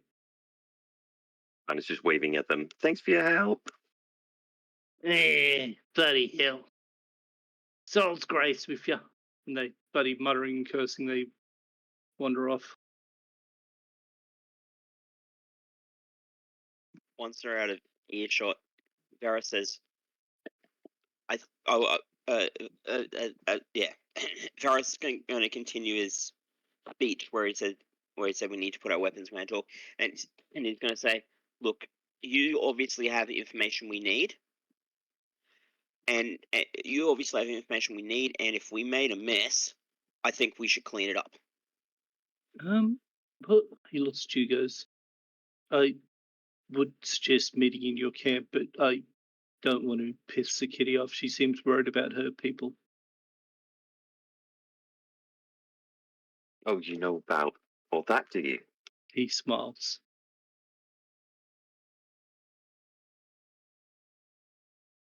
How long have you been following us? I arrived a day ago.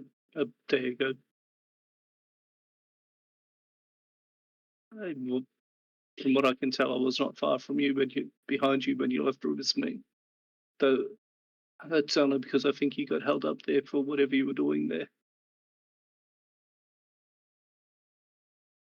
Well, we did encounter Donovan on the way. He believes you, but he's still a little incredulous. I don't know.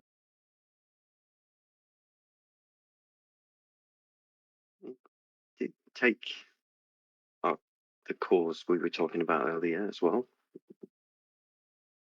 To what end? I'm not very sure.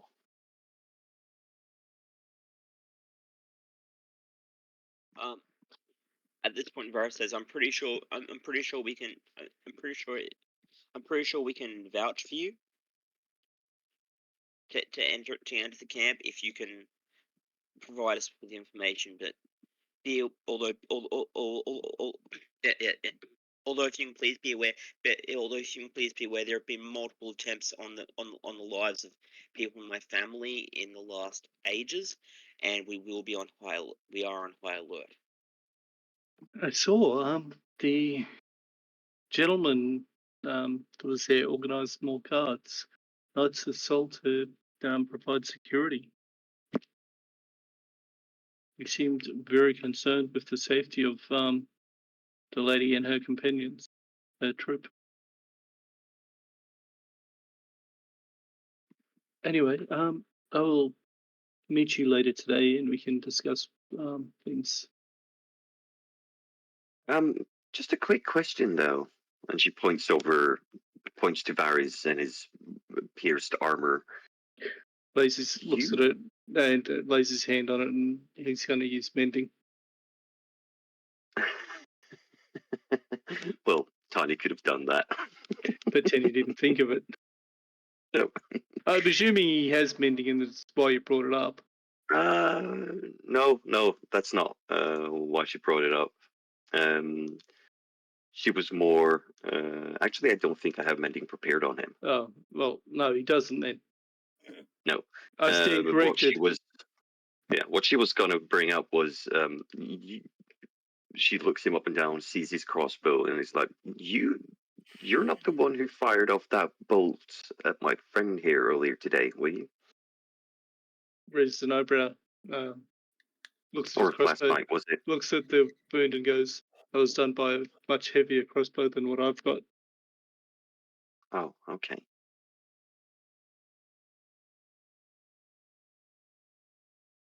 That's... Yeah, okay. I'll take your word for it. And besides, I was watching the camp last night and listening to you swear and curse as you continuously hit your thumb.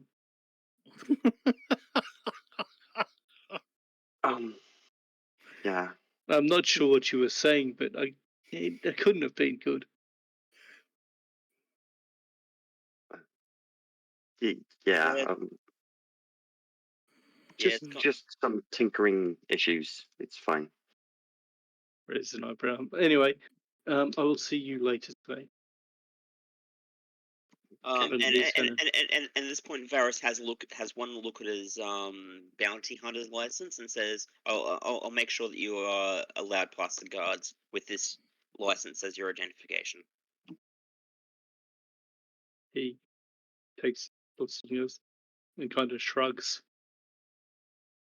I think if he wants to get in, he just gets in.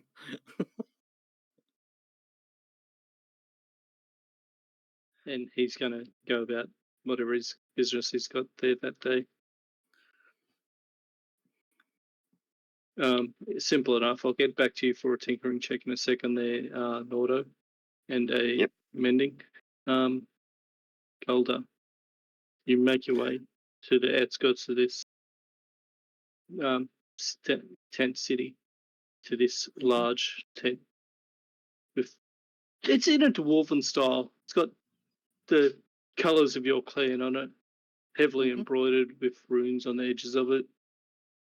And this older dwarf leads you in, lifts a tent flatbed away into this large standing pavilion, table and whatnot set up in there. Said, so you said something about a meeting and whatnot in here, or to provide security for. Aye. And it's got to be as quiet as hell. So, we need protections against scrying. We need people keeping an eye out on all sides. We can't risk anything here. We've got to have multiple ways of coming and going, just in case. We've got to make sure that we cannot be overheard at all. So what's your passive perception, man? 13? 14. 14. Out of the corner of your eye, you see this dwarf draw his axe, and he was taller than you, but slowly his form melts and changes, becomes fluid almost, and you are looking at a carbon copy of yourself, and he is going to attack you. My great axe is already in my hand, Mhm. and of It was course, just the thing was whether he got a surprise round on you or not. Due to Right. you've gone. He's put it in a position where do you want me had to your back to him. initiative, Ash? Yeah, we'll do an initiative. The whole thing is I rolled a stealth check versus your perception to see if he 21. got a sneak attack in. Right, I've got And gold did here. he get a sneak attack in? Oh, okay, so this is going to be weird because you're going to see double sets of Galduhr rolls here. Right. So Because literally get it a- is using did your he- stat. did- No, he didn't. Yeah, You'll have first he attack. didn't. Right. So I rage, obviously. Yep. So make your attacks. Crit. Fucking go for it. So damage. 14. Right, so what's your HP? 55. So Yeah. he isn't raging yet, so that is. Let's do that. I don't know. Bit down And this here. is a +1 weapon set. It's magical. Yeah, he's literally. I am using your character's block for it, man. Yeah, I've gathered that.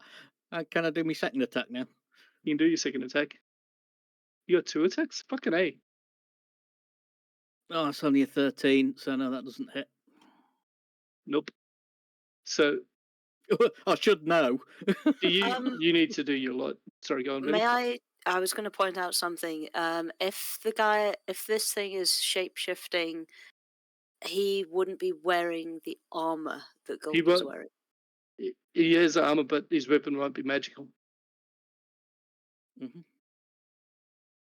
He, Yeah, he he's won't. basically mimicked it perfectly, except he doesn't have the enchantment on it. Yeah. Mm. So he's just got a normal great axe. So he's Mhm. +7 to hit. He's Oh. 1d12 +4. You know. So that is a 23 to hit, Yeah, that hits. and he does rage. So what's that? A +2 to your damage? Oh yeah, I forgot about that, Ash. I do apologise. Mhm. I needed to add another 2 onto whatever damage I did. Yep, I'll make a note on that. Uh, I've got it sorted. Right, so Thank he you. is going to roll what's he hitting me his. for? Probably rolls better than I bloody do. We're only crap today. He's not rolling real well at all. Let's say 8 damage. And what about the storm aura there? The Stormora, he's going to take a d6.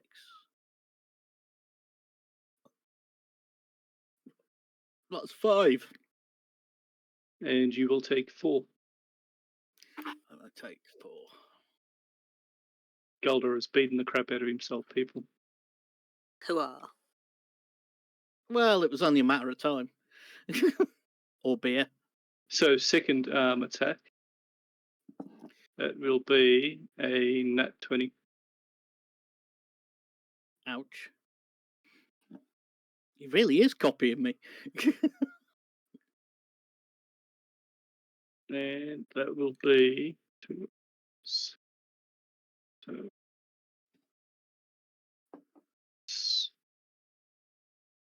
shit, okay. So call it an even 20. I can't do the math to take the weapon off.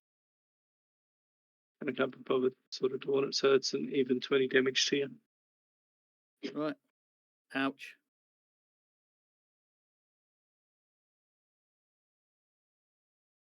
My Which go, is leads it? us to your turn, yeah. Yeah. Just as a note, you pass Dark Fist guards outside. Oh, I yell, all right. As you, yep. Crit! Fucking go! I can't believe that either.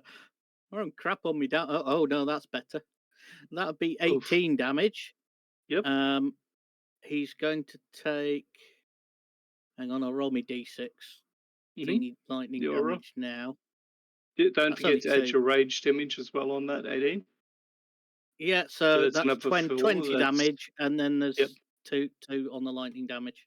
Yep, I've got that sorted. Second attack. Oh, for crying out loud. Oh, 17. That So will I hit. believe that.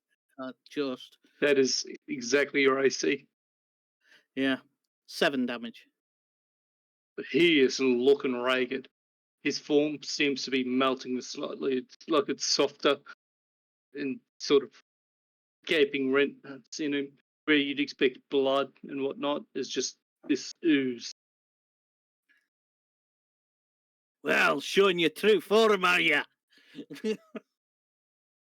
He will roll a 13. It's going to miss.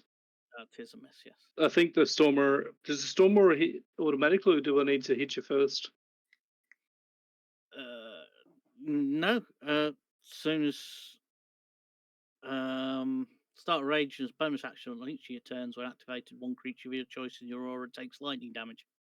Okay, so you're going to take 6 points of lightning damage. Uh-huh.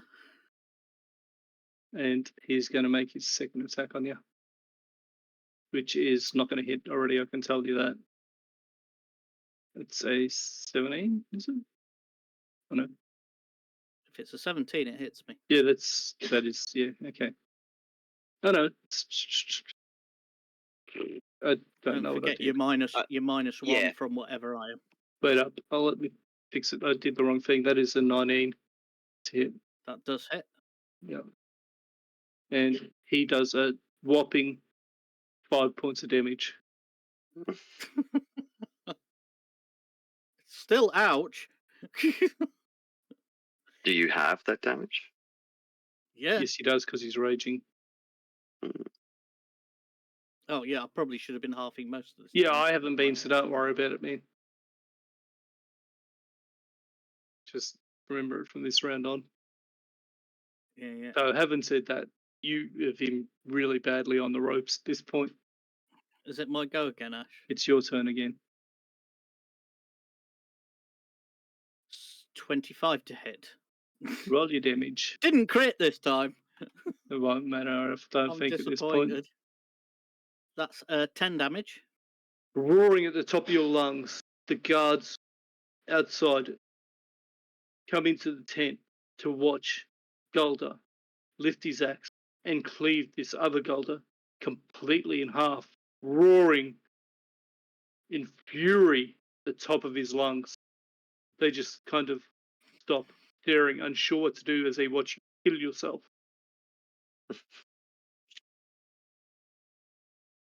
Let's Right. prepare for another visit to the jail. No, these are Dark Fist guards. All right. Right, you wee doppelganger shite. Got ya. Take a look at this, lads. And I beckon them over.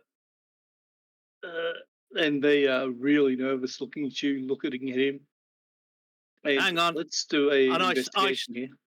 I stick my axe on the back and I just sort of just go, look, no And they dwarf see looks the like that ooze. on the inside. They look at this ooze and go, What the Aye. fuck? Right. So, over in the keep, young Varis of the Zillicent clan, he had a doppelganger.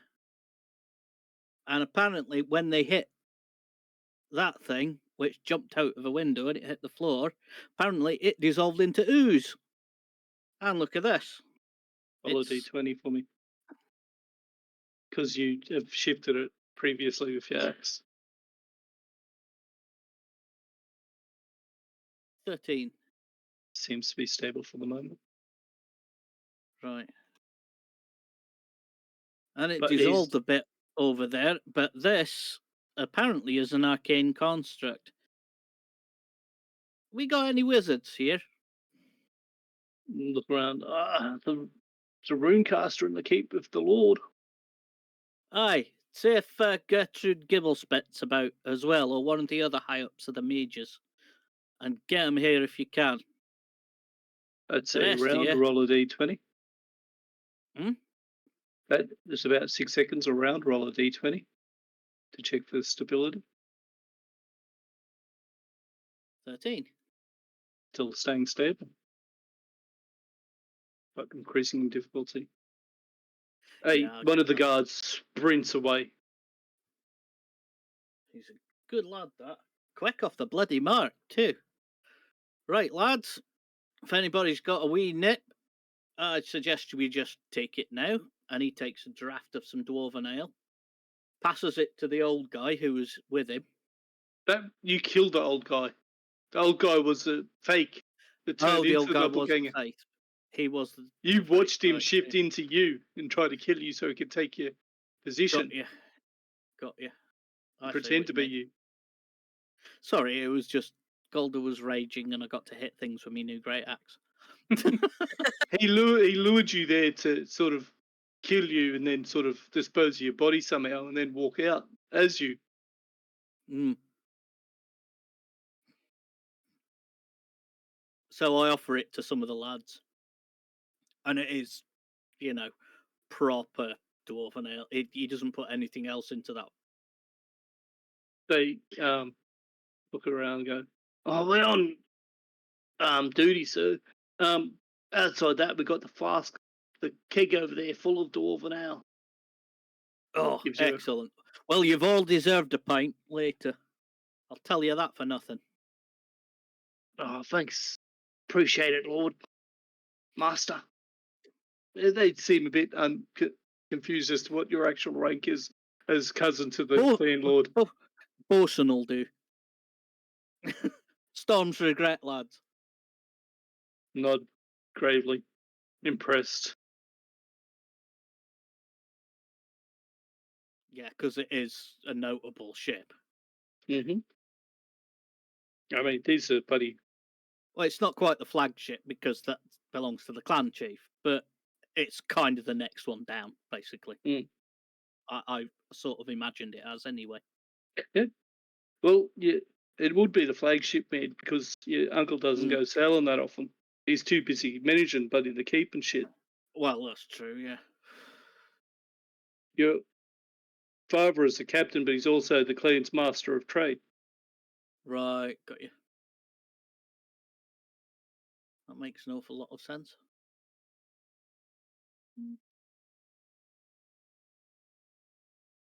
Make a, as this is going on, make another D20. Mm-hmm.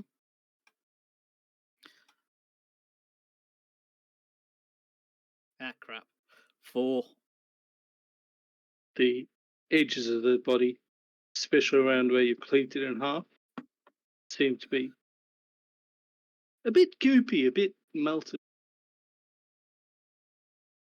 Right. Just look.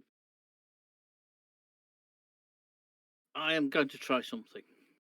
Hello? In my inventory, I have 2 potions of healing. Okay, roll a straight D20 for me. If you're planning on using one. I am planning on using one, yes. I figured as much. 16. Roll a HP. Roll the Debbie. Help on it. What do you mean? Well, it's a healing potion. What 2d4 sort of... plus 2 hit points. Yeah, roll that for me. 2d4. Which is 5. Okay, so I want you to roll a D20 for me. Anything over Hang on. 12 Plus is 2d4 plus 2, so that's 7. So anything over 12, and that's going to be the number of minutes that's going to stabilize it for. Anything, okay? That is the number of 16. hours you've stabilized that for. Good grief. Excellent. I like that. I'm still worse for wear. I could do with a healer if there is one. Well, there's healers around. You just got to go searching for one. So what's your plan here? Oh, where's my potion gone? Oh dear. You just used it. Yeah, I had 2. And it Um, appears to have taken both for some reason. That's right. You can just add it back. So what's your plan here? Are you waiting for Gertie or someone? I'm going to yell out for a healer if there's one kicking about. But otherwise, I'll just cope for now. I've taken too much damage anyway on that. I should have taken quite a bit less than what I have. Yeah, so should he have, but it is what it is. It made it more exciting and quick. I mean, you were fighting yourself. It should have been, you did a lot better than I kind of expected you would. I expected to be a lot tighter than that. How many times did I crit though, Ash? You demolished him.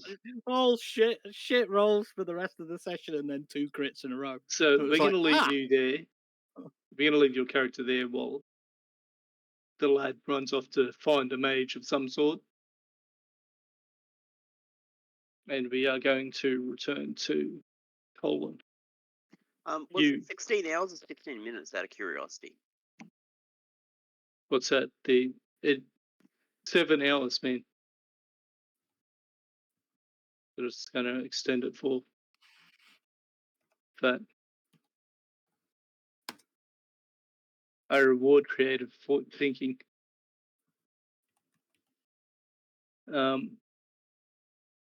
Colin, you catch up to Varis and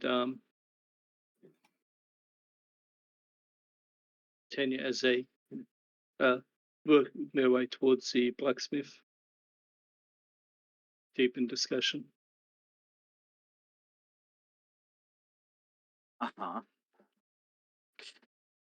Oh, Tanya, there you are. Hi. Listen, I was able to wrangle a map of the race course for the endurance race.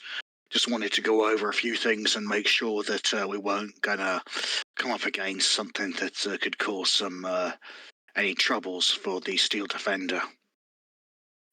All right. Well, I'm heading towards the forge to do some tinkering. You're welcome to tag along. Thank you.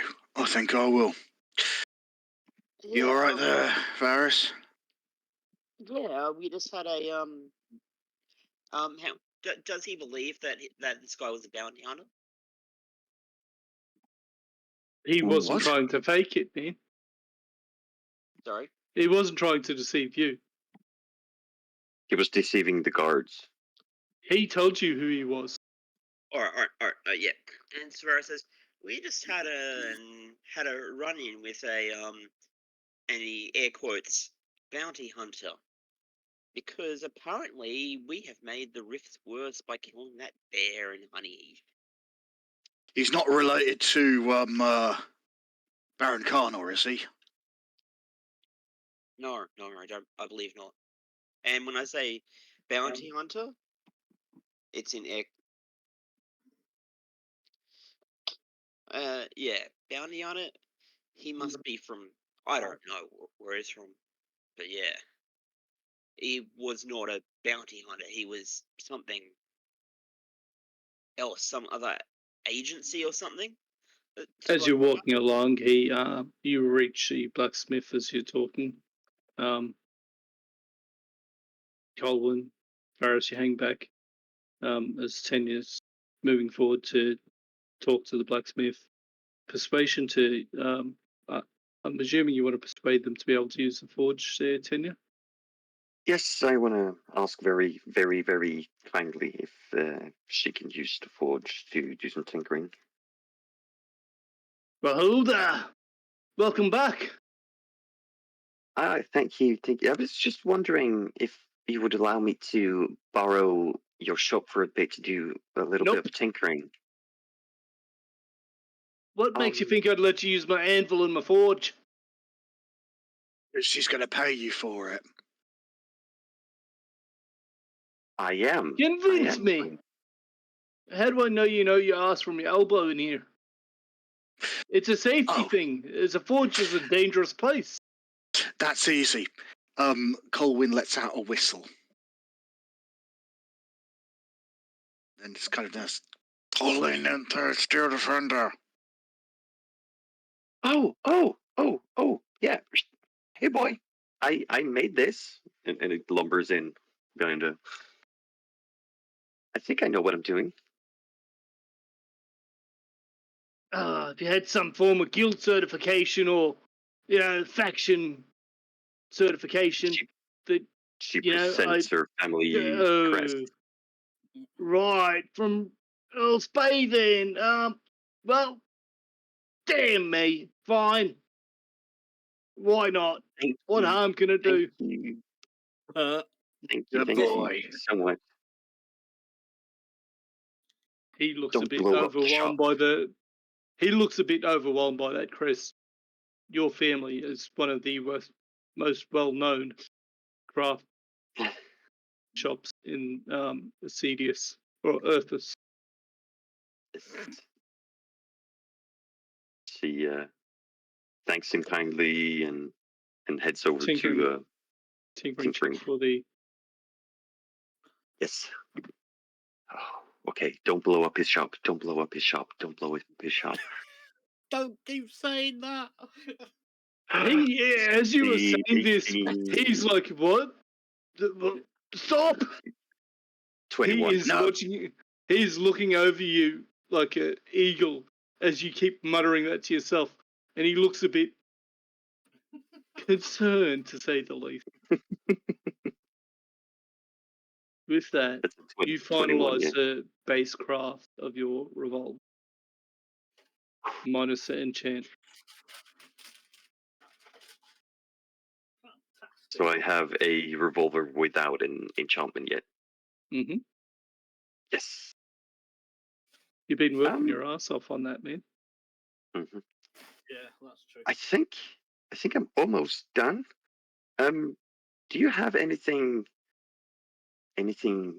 hard and solid that you're not afraid to have dented?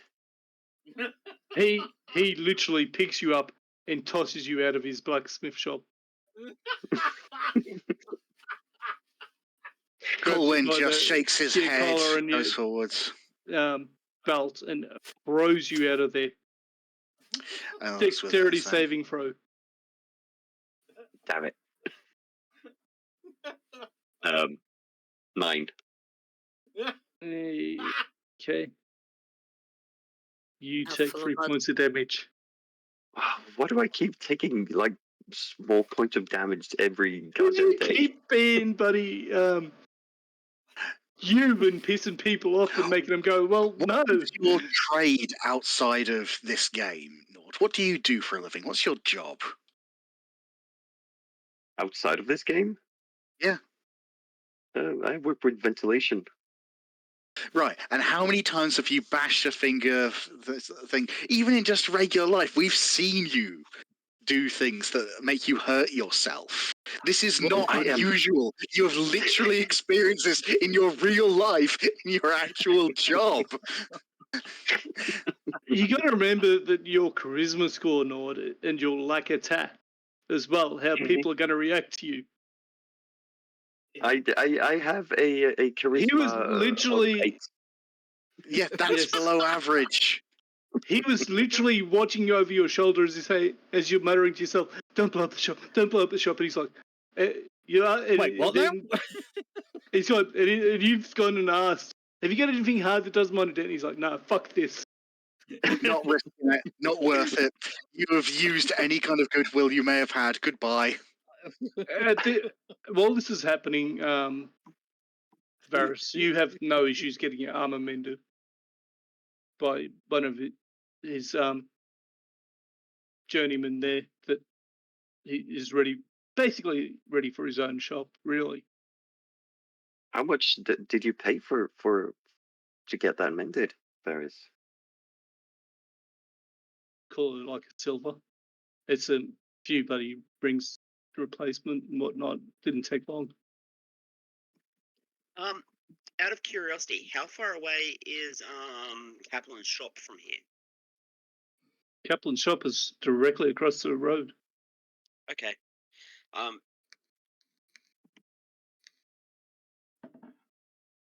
Which basically sorts out what you guys wanted to do there. If there's anything else. And he does not see the shop. Nope. If he Really saw the shop, he'd be like, ooh, look at that. Well, if Let's do a thing here. Honestly, just how far you got thrown. He throws you all the way across the other side of the road, and you almost slide into the bloody tailor shop. the tailor shop,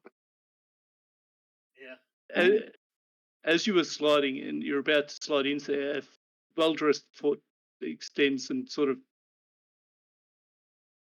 foot boot up, and you run into it. Your face runs into this boot, stopping you.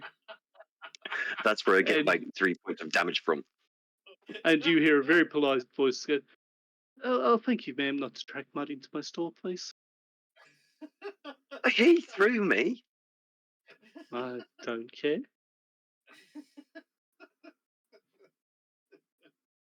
She looks him up and down like. Does she get the sense that this tailor shop You is met him. You were there when Oh, you had the conversation. You are aware You know he's a crownsman.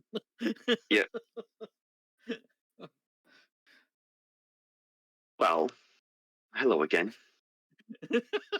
She says Nods from to his you. boot. I've lost an artificer. Has anyone seen one? No, you watched us go sailing across the road. No, that's the joke. He walks in art. Right. I swear you have Never no mind. sense of humor. No, you guys have crushed my spirit. Can't be It's much a of a spirit lie. then. That's a Oh lie. my. That was the chair. I am so calling bullshit on that. Anyway, She stands up and dusts herself off and like. it's been, you've had a bit of rain, and a lot of people, it's mud, man. It's not dust. She muds herself off. Does she have prestidigitation as a spell? No. Anybody? Nope. What a very Colin? few. Varys, you watch Tenya go sliding across, be stopped by this boot of this nondescript gentleman.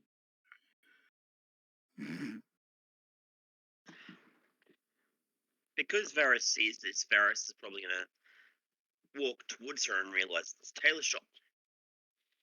Mhm. He's going to have a look and say,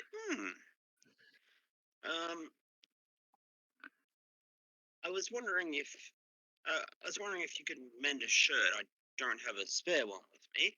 Oh, most easily, sir. What can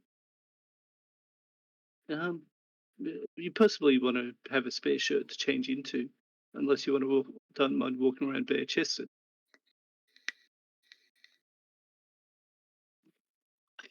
As much as the shirt is not great armor, I had an arrow through the chest yesterday, so there's a Well, most unfortunate. so it's not a large hole. Just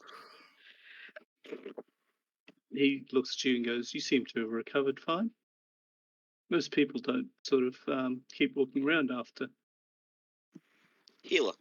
What can I say? Well, even as a healer, you need to survive the initial hit. Can I play Kaplan for like 2 seconds? Yeah, go for it.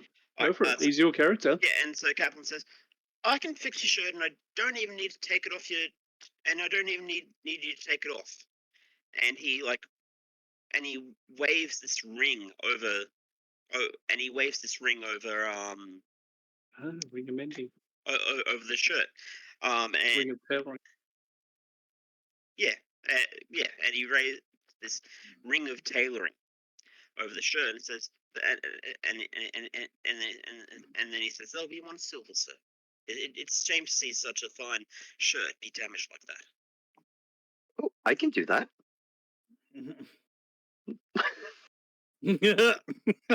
I was waiting for that. I really was waiting for that. She's been able to this whole time and didn't say anything. So this muddy, gruffy little artificer that's your friend, I can do that. She looks like a mud monster at this point. You barely recognise her. Kaplan looks at you and goes, "Possibly, but you are not setting your foot in my shop looking like that. Is there anything else I can do for you?"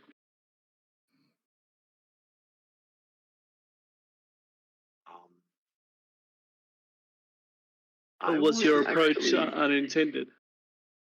Like I said, that guy, and she points to the forge, threw me. I did not get to decide what direction. He looks, smiles, nods. Fair enough. I can only assume that you did something to set him off. He's generally a very calm individual. I just asked him if he had something solid and big that he wasn't afraid to have dented. He Yeah, that'll looks do at you, raised an eyebrow. I see. In what regard? I just wanted to test out my new invention. And she like finger spins her revolver, kind of. Might I suggest a training dummy or a shooting range if it's a ranged weapon of some sort? The proper sort of appropriate device? Well, I thought if I could test it out right there, then and there, that I could I could fix any You want to issues test that might be covered. you want to test something you've just created in public where people can be hurt, he says, raising an eyebrow. In the middle of a shop. In the middle of someone's shop, I might add. I did ask permission. And obviously you were refused. Well, I could have said so. I believe he did quite eloquently and clearly. You're hopeless. Just raises an eyebrow, gives you a slight smile.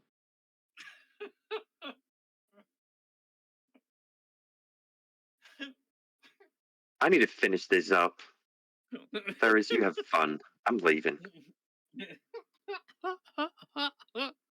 She ferociously brushes off some mud, making sure it kind of clatters a bit around, and then As she he's hops, sort of doing this, and all eyes are on her, Colin, she leans forward and goes, "We are moving forward, yes, sir." Very quietly. Do we have a time and date yet? I believe we have a location.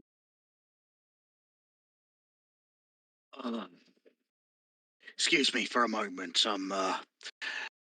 I've been having to run after this one all day. Do you mind if I get a tea with you briefly? I need to. Most certainly, sir. Come in.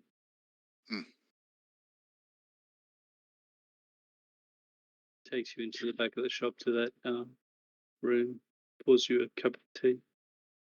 After a moment.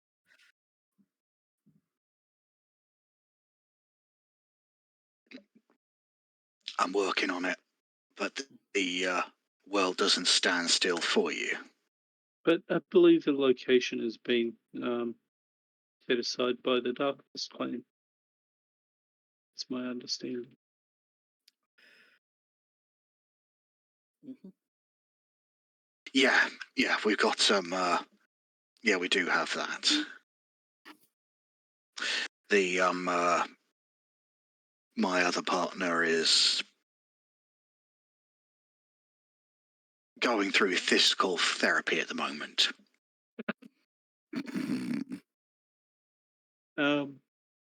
More than you know.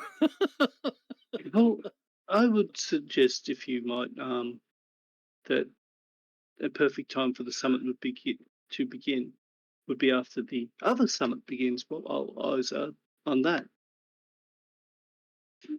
Quickly out of character, what's the other summit?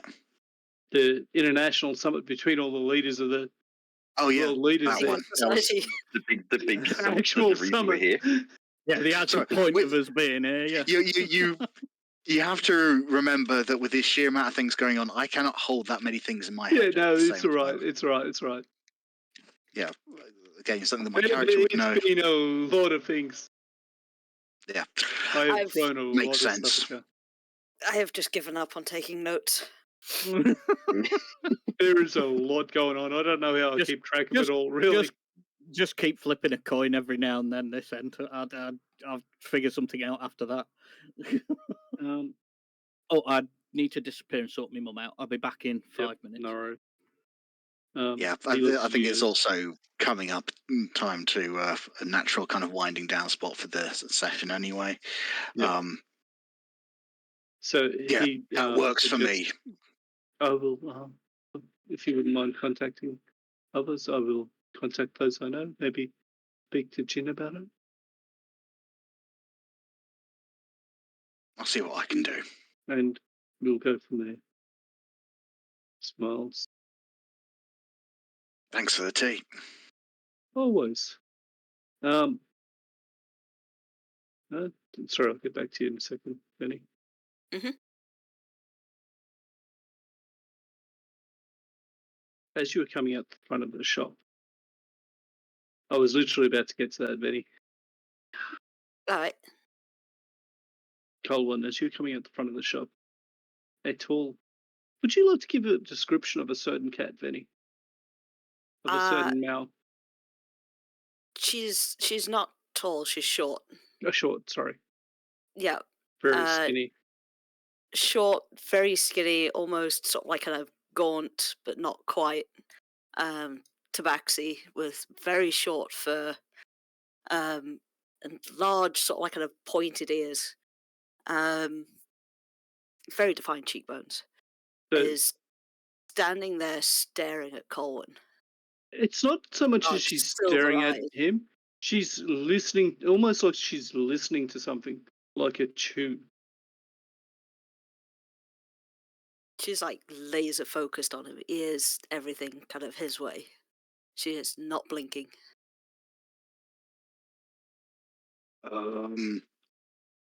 Yeah, kind of rude to stare, especially in a place like this. She blinks slowly and sort of like kind of looks to you. Forgive this one. This one is Rin. You have followers.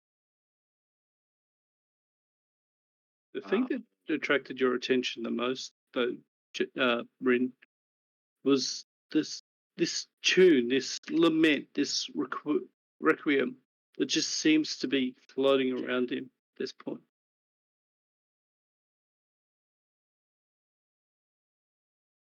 You're going to need to be more specific than that. I've got a lot of things going on in a lot of different places and in a lot of different shades. Give this one. The tune is sad. But beautiful. He, almost without realizing it, has taken the flute out from his pack and has put it to his lips and started to play. Permission to make a performance roll? Yeah, go for it.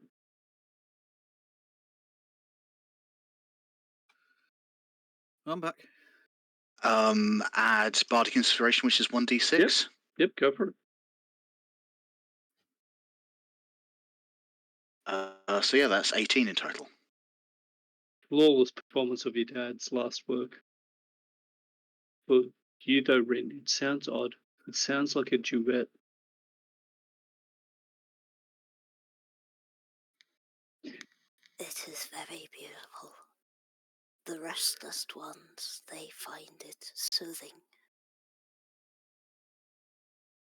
She sort of kind of bows. What's most sort of like kind of odd is the mark on her forehead of a eye in stark white fur. Ooh. Grab her by the shoulders, going to pull her to one side. Who are you? What are you doing here? Let me bring up a character sheet because I think I put the temple name on there.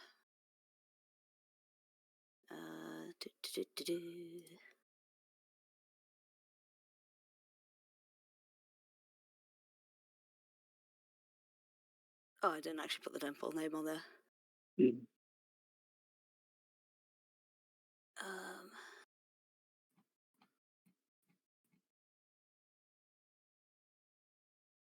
This one is Rin. This one is chosen of Baset's temple. I have come for Summit.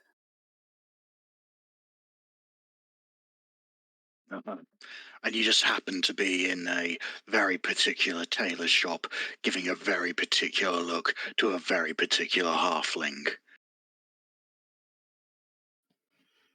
I was taking walk and whispers. I hear the whispers. I see, And she points to the mark on her forehead. I see the restless ones. They wander. They like you. Question and a pause there, Rin. Mhm. Being with her social status, would she have had a pair of guards accompanying her? Yes. As you sees her and as this conversation is going, a pair of scimitars are placed against your neck, Colin. Rin reaches out and bats them away.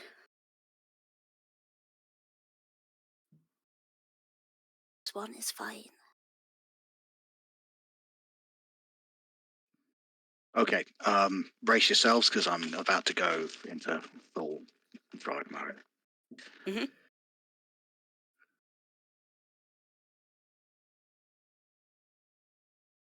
One I- thing that you Yep. do notice about Rin that is actually kind of very obvious now that you're up close to her.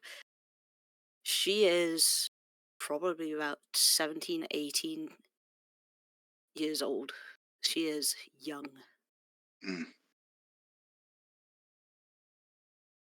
Barely an adult, but yeah.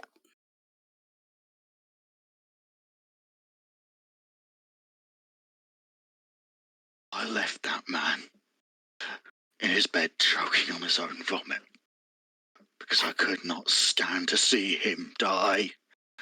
Because I could not stand to be there to bury him next to my mother.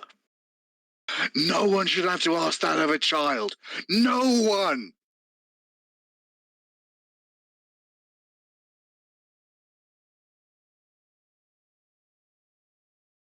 You tell me he's restless.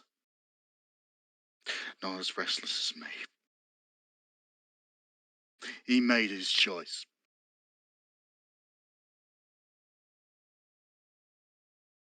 I knew that life wasn't fair. Well, what happened to us? I've accepted that. Don't like it, but I accepted it. Forgive this one. This one's common is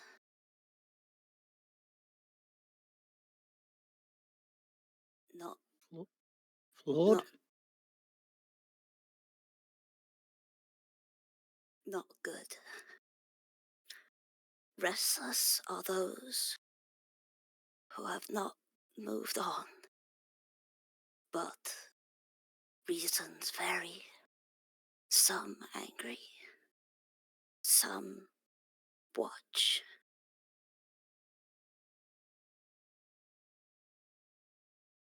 He is not angry,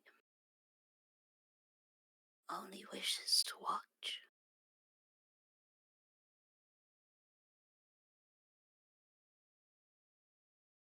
Well, I don't need him to watch. I don't want him to watch. It's been 20 years. I just want to have a life of my own. You want rest? All right, I'll give you rest. I don't hold hatred to you in my heart. Only sadness. I want to give him rest. Tell me how I can give him rest. And he feels like he's about to start shaking her, but then he just kind of grabs his hands and is just kind of holding them together. Please. Rin gets on his knees. Small man made smaller. Roll a d20 for me there, Penny. Mm-hmm.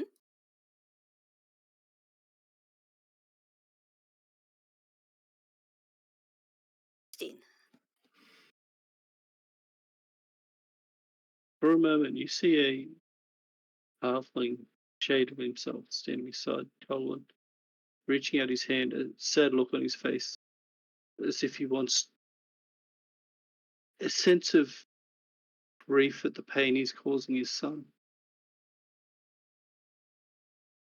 and a wishing that there was something he could do to make up for the pain that he's given this Colin.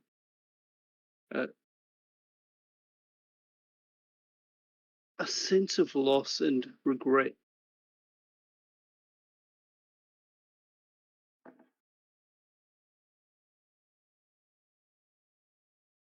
In a completely weird thing, Rin is going to crouch down and she's literally going to bunt her head to yours so that the mark touches your forehead. For a brief moment, you'll be able to see him. And others around. But only while the mark touch, and it is very, very brief.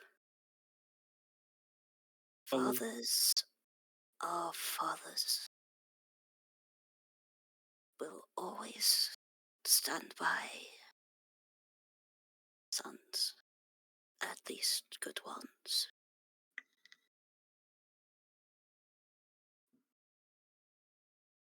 You need not feel guilty for father being father.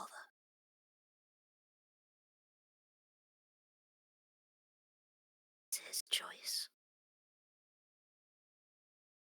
But he chooses you.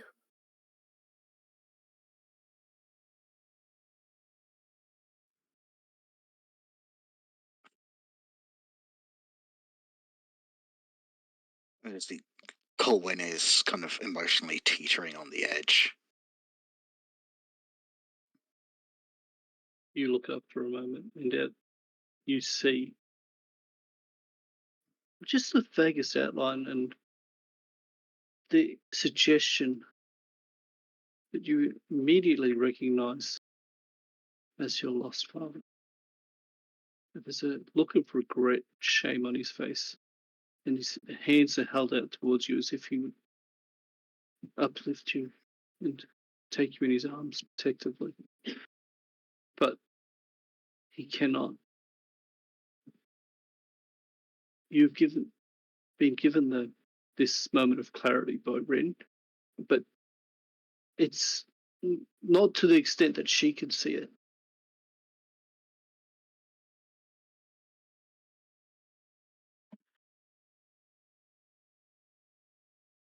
You can hear me. There's a sad smile on his face.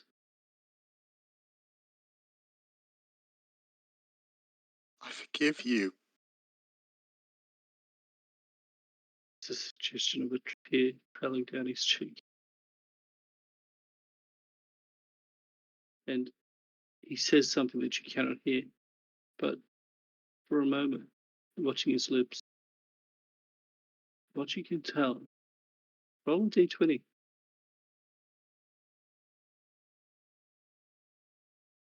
You too, Ren, Oh, as you're watching this. Actually, no, you will actually hear it. yeah, I was going to say, I'd be able to hear it. You can't see it, can't quite make it out, Colin. Ren, you hear him say, I'm so proud of you, my lad.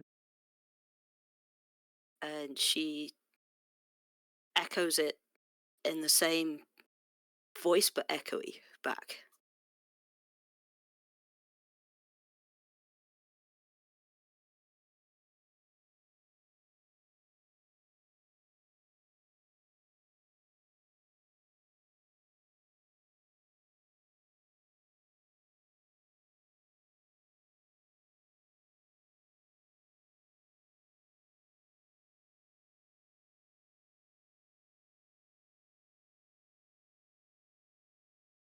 My duties. Sorry, what was that? Oh, sorry, I just there. I have my duties. I do not see them as a burden, but as a guide. He smiles, and as he's smiling, he slowly fades from vision.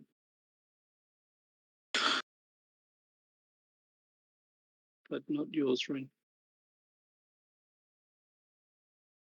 The watches. Well, I hope he has the decency to give me some privacy when I need it. What for?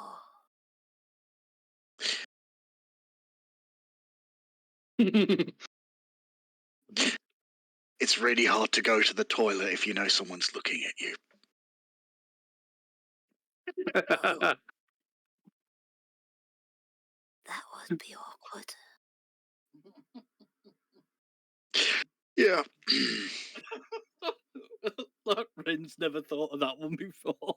And Ren's going to have trouble going to the toilet here on out. So, Varis, you were just kind of standing there watching awkwardly, unsure of what's going on. So, yeah, there is, I'm gonna need to, know that he can be there when I need him and not just there all the time, because I want to be able to, well, you know, he says he's trying to break some of the tension, get some levity kind of going despite how he might be feeling. But at the same time, also, yeah, being deadly serious. Please don't watch me while I poop. Fathers will be fathers.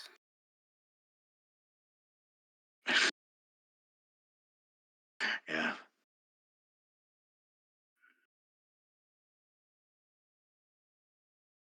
One But of Rin's guards leans in, says something quietly to her. She nods. I must go. You will be at Summit? I have duties to attend to. But it would be my honor to entertain you when it's appropriate. She nods and smiles, and then she sort of like she steps back, and suddenly her demeanor sort of like kind of changes to one of like kind of very formal. This one thanks you and wishes you well. I guide you, he says, and then suddenly his hand goes to his mouth, realizing what he said. In all ways. She bows again. Colin, you hear one of the guards something about as he leans in. You catch a word, princess, divine duty. And that's basically the gist of it. Mm. And they head off.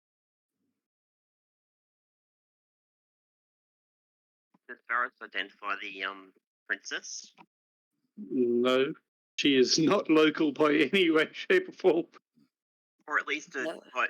by description from what he knows. She seems Tabaxi without actually being Tabaxi that you know of. She is nothing like any of the Tabaxi you've seen.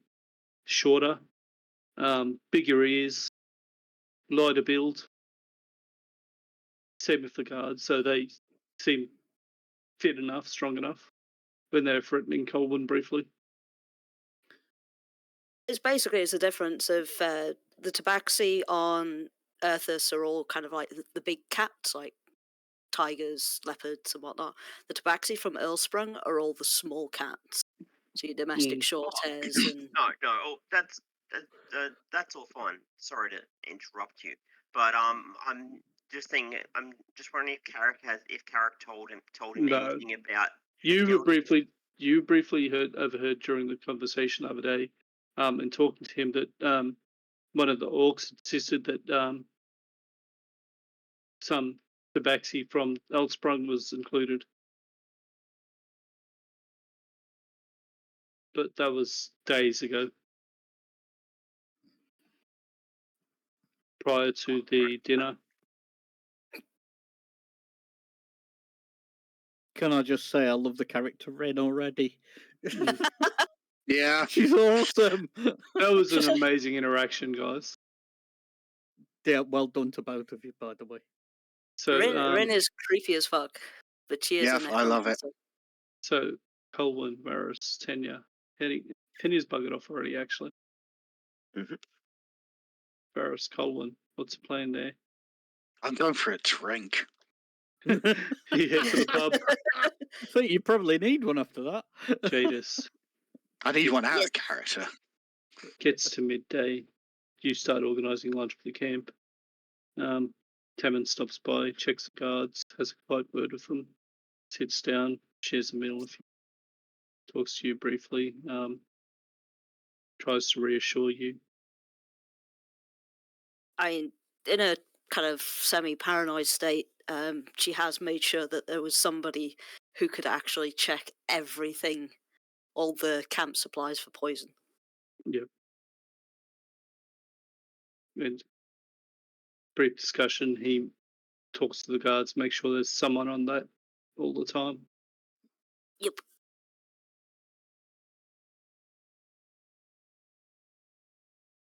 Hello. I swear, I will be glad when this is all over. No. I'm troubled that you're all being attacked in the middle of the night in the open.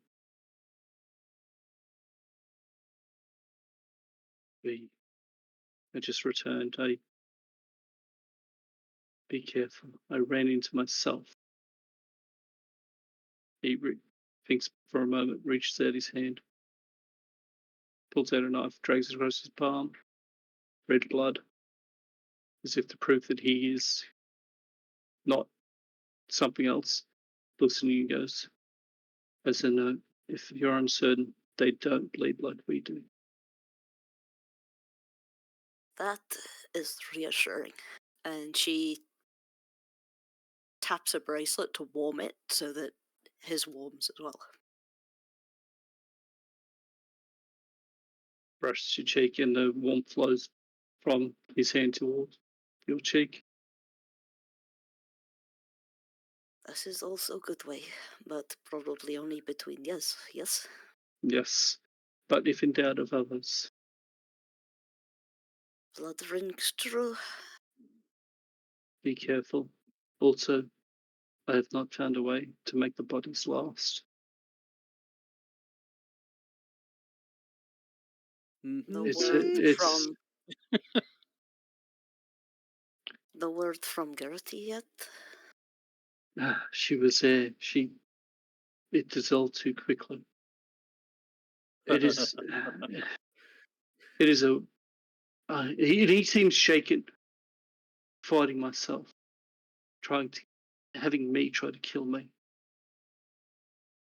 and he just seems extremely disturbed.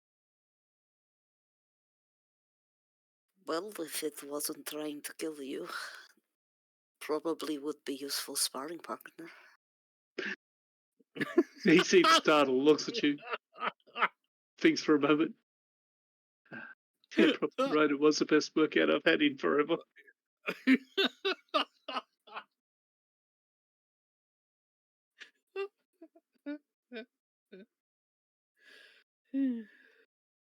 gotta love Jadis too, really. Oh dear. Oh, where have we got to with Galduhr? Galduhr is still waiting for someone to come. It's a long walk back to the keep, man. That's why I left such a space between you with this dwarf going there and had, we'll go to someone else because it is a long way. Well, he needs to get to the pub in a minute as well. Yeah, I know. I'll get to you in a second. Fine. How far away from the camp would Tanya and the rest have been? You won't be too far away, if I'm being honest. Yeah, I was right after the incident where she got thrown out. But you did spend a big chunk of time tinkering as well. I'll be right back. Yeah, but she would be at this point heading back towards the camp. Yes, you're not too far away. Don't worry. Can I just say, Varis is going to say, I know it looks like you're going through some stuff, but no offense, I can't. I feel unsafe in a pub. Who are you talking to? You're not there. You're still watching Colwyn sobbing on his knees, sort of struggling with his close encounter with his dad. Oh yeah, Ed's gone AFK, so he's not going to hear any of this. I'm just although I'm just pointing out that Varis, although Ed said I'm going to get a drink, I need a drink. And so Varis says, I'm a little bit uncomfortable doing that after what happened last night. I'm going to head back to camp. I'll see you there. I think Colwyn, Ed has gone AFK IRL. Yeah. Yeah. He said he'd be right back, so yeah, he should be back in a minute or two. So continuing what was going on there, Can I do a quick thing? Mm-hmm. You might as well, because I've got to go now anyway. So. Oh yeah, of course you have. Yep. Yeah. No worries. Getting towards the end of it, but yeah, he stops in, lets you know what happened, and takes off again. Work never ends, basically. Yep. He just wanted to make sure that the camp was safe. Partially with what happened. Nothing to report. Other than the fact that he killed himself. Yeah, other than that. But I meant in terms of nothing to report at the camp. Oh, Vanny, is Jadis going to sort of tell whoever turns up at the camp that that's happened just before you go? Yes. So just so that we know if you were leaving us a message or whatever. Yes, because from now on, anybody coming into camp is going to basically have to do a blood test. Yeah, that's fine. And So they're that's going to what- want that's to know what- why. Right. And how she knows, because Jadis is not leaving the camp. Jesus. Yeah, that's fair I enough. managed to lock her in there. Fuck. Yeah, but the point is that she is the point of contact. She is the sort of home base. And Yep. leaving information with Jadis is a very good thing. Do you know what I mean? Yeah. And we can probably establish now that the camp is probably going to be the safest part of the entire city at this moment. For you guys, yeah, without going into the keep. Yep. Even outside that, there's less people coming in to and from the camp. Mm-hmm. Tammin leaves. Tenya, you see him trotting off as you come up, brushing mud off Yeah, your trotting clothing store. into the camp, like cussing in Dwarvish again, like loudly irritated.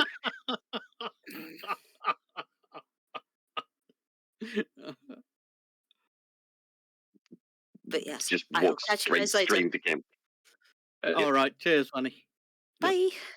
Bye Catch you bye. later, Vinny. Walks straight towards her tent and like brushes off as much mud as she can before going inside the tent and sits down and tries to figure out how to get the enchantment working on her revolver, like cussing. You are Dwarvishly. going to need to. Okay.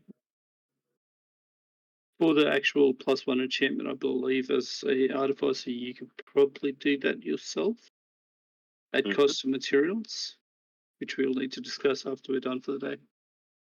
Yeah, at this first thing that she's going to focus on, like getting the silence scroll spell to work as she intends with the revolver and Okay, stuff. so I'm going to need an Arcana roll from you for that. Arcana tinkering check. Arcana check. Because this is not tinkering so much as. Oh, nice. 15. So, careful hand. You inscribe it onto the. Start inscribing the enchantment, dropping it across from the scroll onto it, designing it. It's not on there yet, but you're doing the initial carving and scribing with on the barrel. Oh, the initial etching. Yeah. Yeah.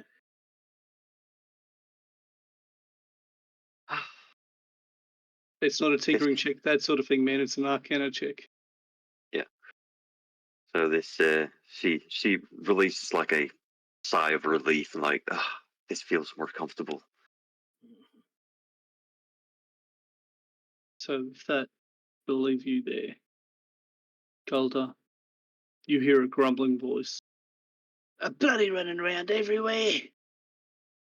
People killing themselves left, right, and centre, apparently.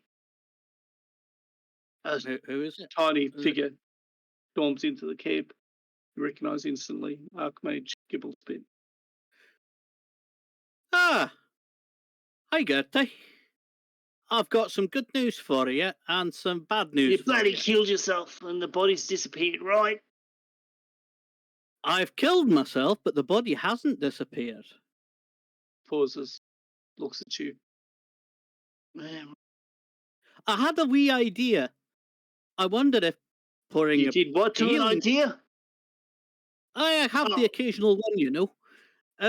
I poured a healing potion over it, and it seems to have made the body last. Oh, did better than Tammin. His body collapsed when he put his fist through it. Tammin? Now that is interesting. He's not one of our party, but he's had interactions with us. But it Why do you? seems I mean, important people are trying to be replaced. I mean, Tammin goes anywhere. no one pretty much questions him. He's got the run of the place. Aye, that's a good point. That's a very good point. And high up delegates do too. Aye, I know I don't need to say this, but watch yourself, Gertie. Aye. So, coming at me would probably be as much isn't as smart as coming at Timmond. I mean, he destroyed the thing. You can replicate some skills, but not that level. Goddamn stupid bloody ability. Aye.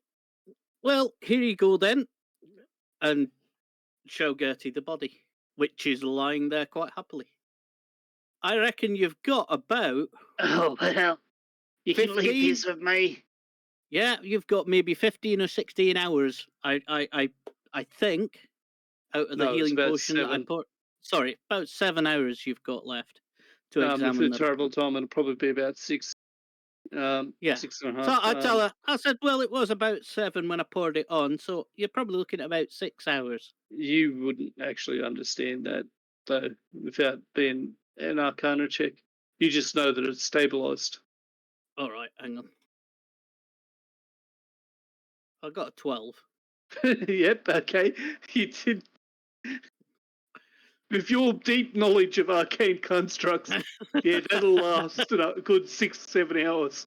No, I've just basically turned to her and say, I reckon it'll last a reasonable while, enough for you to do your tests and checks on it anyway. Right. You mind if I borrow a few of your guys to drag it back to the keep, so I can work on it? Aye, lads, 2 of you. Get the damn thing on something that we can carry it on, a board or something, a plank, whatever. Gertie will tell you what you need. And have we got a stretcher somewhere? I don't know. I'll organise it. I'll organise it. I could do with a healer from somewhere. Plus, I've got a drinking competition to win. I'll let you go sort that out then, eh? Thank you very much, Archmage. Good luck. If you find anything interesting, can you let me know? You know I'm in the dancers' camp just at the side of the keep, don't you? Yep, I'll see what I can do. Thank you very kindly. If not, if you cannot find me, then find the clan chief and let him know. She pauses, looks around at the camp in the clan colours, goes, wild curiosity, why has he got a camp set up out here? Oh, you know, it's good to get away from it all, isn't it? Just to get a breath of fresh air, clear your head. Just get away from all the hustle and bustle. She looks at you, nods, goes, yeah, I can see that. She rolled a 5 on her insight. Well, it's fairly plausible anyway. You know, a lot of people have little country mansions and stuff, so why wouldn't he have somewhere just out of the way where he can gather his thoughts and just chill out? You know. Yep. No, she believes you. Fantastic.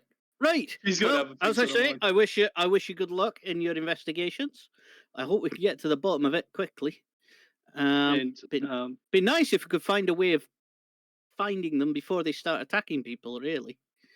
Well, finding the source and cutting the head of the snake off would be the best thing. Sounds like a good idea for me. Just give me a call. My axe is at your disposal. And my axe. You what, sorry, Never mind. I just have an image of a... Never mind. Let's not get into copyright territory. Fair enough. Right. Let's be going.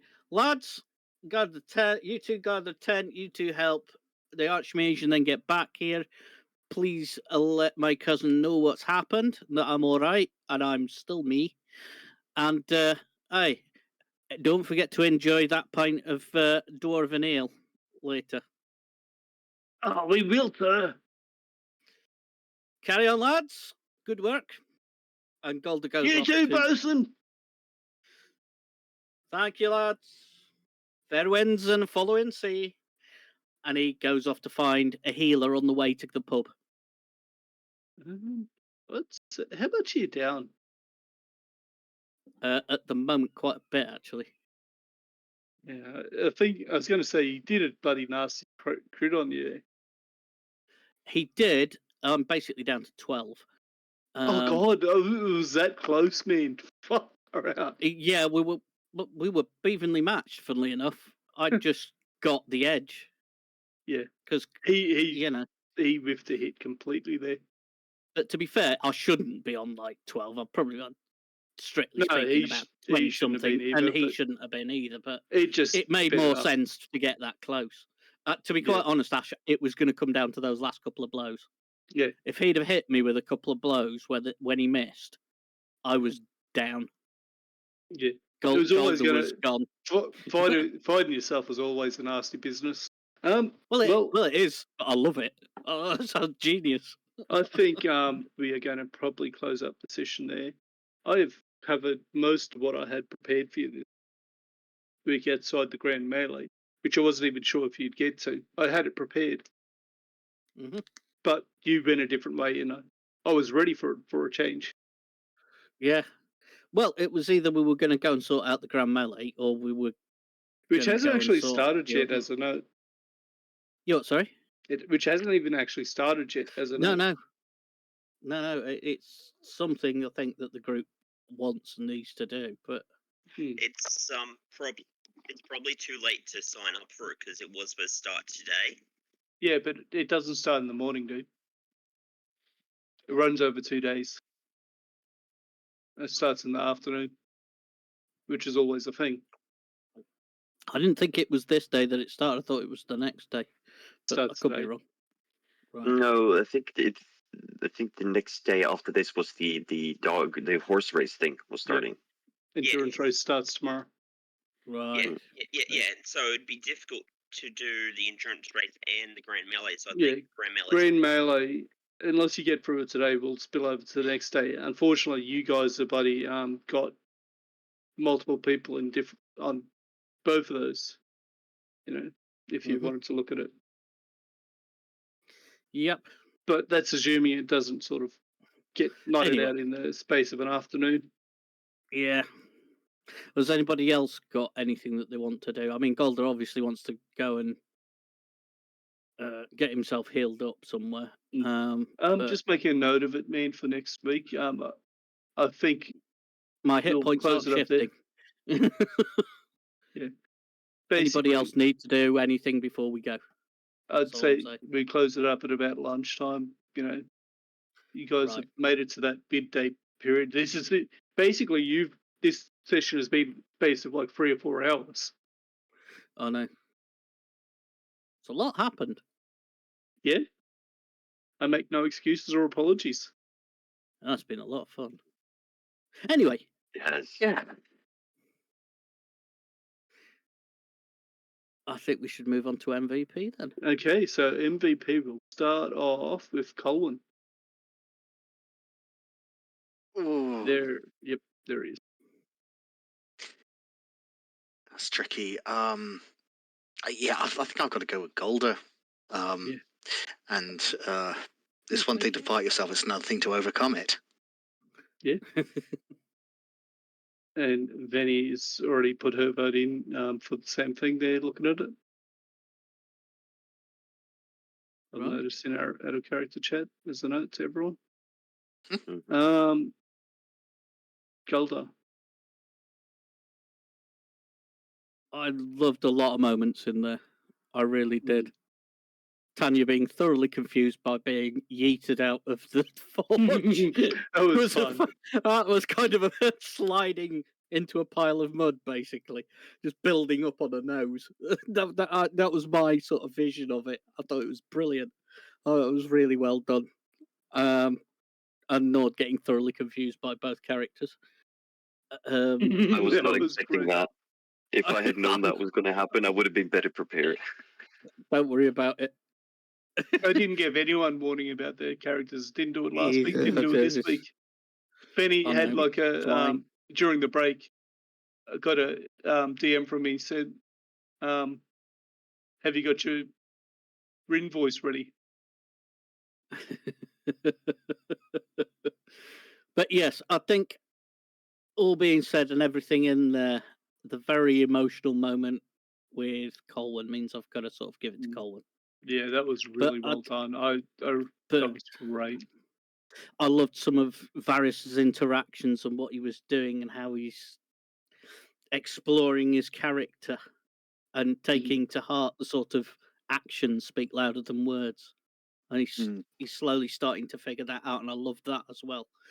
I don't know whether Trish did it on purpose or not. I'm going to guess she did. But yeah, I really enjoyed that. And props to you, Ash. Thank you. With everything going on, well done. I mean, seriously. Talk about spinning plates.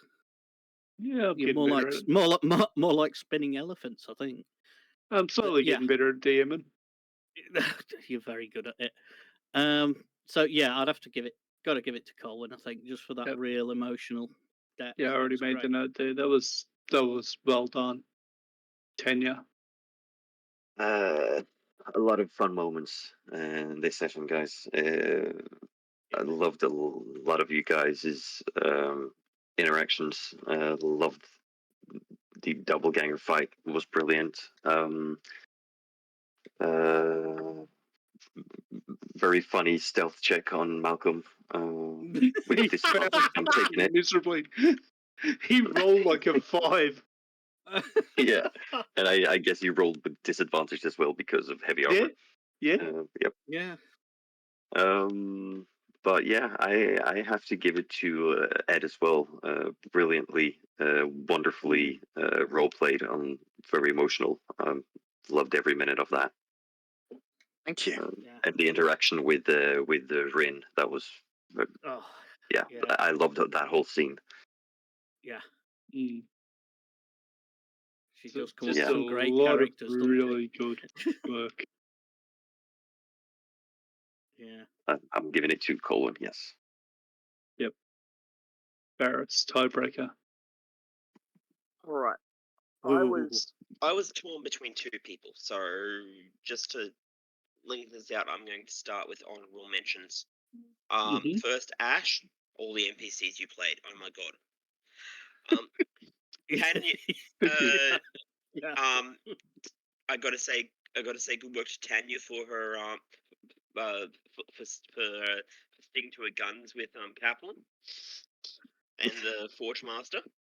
Yeah, that was good. That was a good moment. Gold had some interesting moments. Just a bit. But the two it came down to were the interactions. I'm going to give it to Colwyn, but I'm going to say if I didn't give it to Colwyn, I would have given it to Vanny for playing her characters perfectly. Yeah.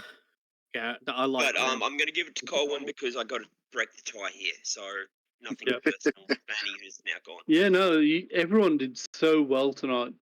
It was just as a DM, sitting back listening to you role play, it was just bloody amazing. Especially that scene between Rin and Colin. I had very little input there. You guys just went between each other. I was just like, that is just sheer beauty. It was just so damn impressive.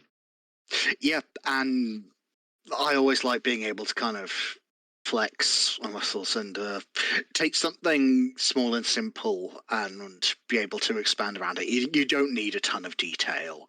You can just let the simplicity of the moment and all the emotions within it sort of speak for itself. If you did. It was great, Ed. You and Vanny really just got something going. I mean, I thoroughly enjoyed me and Ash being my cousin and Galduhr interacting. But that was a special moment, that one, when you and Vanny did that. That tugged at my heartstrings a bit. Oh, it got to me. I threatened to tear up a little bit. Yeah. Well, I'm glad because anyway, we don't need to linger on that too much. Varis title, episode name. Oh, Ed, you got the inspiration, by the way. Oh, thank you. Seeing doubles. Being doubled. Yeah. Seeing doubles. Seeing double. Oh, right. I just think seeing that's double. actually, I yeah, just that's think actually really I good. don't think you need the S on the end. I think Yeah, that's a no, great that's title. Seeing Double's a great name. Tenure. I'm drawing a blank. There's a lot that happened Oh, in this yeah. session. I can't really pinpoint a specific one to be significant enough for me to like. Yeah, this should be the name. Yeah. It's a hard one. It was a full session. It really was. Yeah. I'm drawing a blank. I'm sorry. But I'll That's put you as alright. an abstain. Mhm. Jadis isn't here, so abstain again there. Galduhr. Well, there's so many titles it could be. I mean, my favourite is the name that's just been touted, Saying Double. I think Yep. that's a great title. I'd sort of thought about maybe Flying Forge or something silly like that, or the Camp Mother, referencing what Camp Mom. Jadis Jadis seems to have turned into. Well, she didn't. He hasn't been going anywhere. She even got a bloody temporary hit point boost, bloody really good massage this morning. But no, Yeah, exactly. But yeah, I think I've kind of got to go with Seeing Double because I think it's quite appropriate. Because there's quite a lot of stuff about the doubles and what they've been doing, and Tamind and myself being attacked, and only a matter of time before the others turn up. It is meant to be a sense of things building to a head. Yeah, and it is. So yeah, I like that title. I think I'll have to go with Seeing Double. Yep. My suggestion was going to be Your Greatest Enemy. But yeah, Seeing Doubles is better because there's We're all on Seeing Double. Yeah. Okay. Yeah.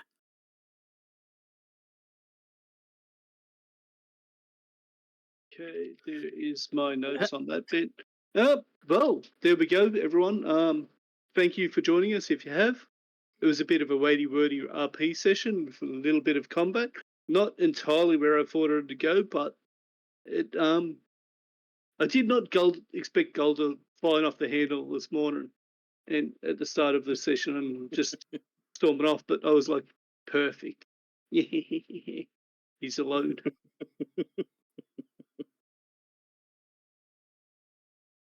I just didn't expect to be throwing the doubles at you so quickly, if I'm being honest. Like, I had every plan of getting you guys alone and throwing it at someone as if who's going to go off by on their own first.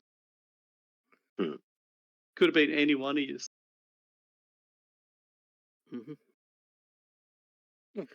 I think it played out rather well. It did, yeah. It played out brilliantly well. Then Tenure and Varis put themselves into a situation where they could be trailed stealthily by a cleric. Very stealthily. Clank, clank. I think he was singing a quiet song, wasn't he? Pretty much. Anyway, appreciate everyone joining us. If you have, I'll have the stream up on my the video up on my YouTube probably in the next couple of weeks when I get around to it, because that's me. But I hope everyone enjoyed it as much as I did. Brilliant role play from everyone. Great storytelling. I love what you're doing. Don't stop now. And feel free to join us next week. Hey. Bye for now. Haters.